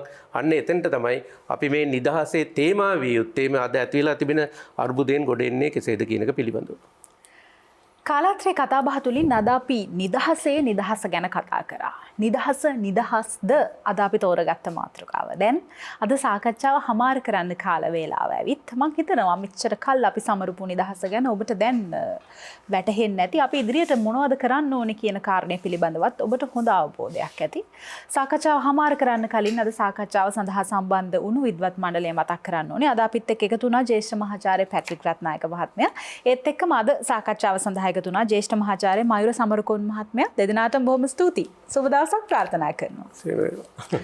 හිතවතුනි අපි යාලෙත් කාලාත්‍රේ කතා බහින් ඔබ මුණ ගැහෙන්නට එනවා මෙවැනි කාලින මාතෘකාවකුත් අරගෙන. එතෙක් ප්‍රාර්ථනාව ඔබට සුවදායි රාත්‍රියක්. ආයිබෝවන්.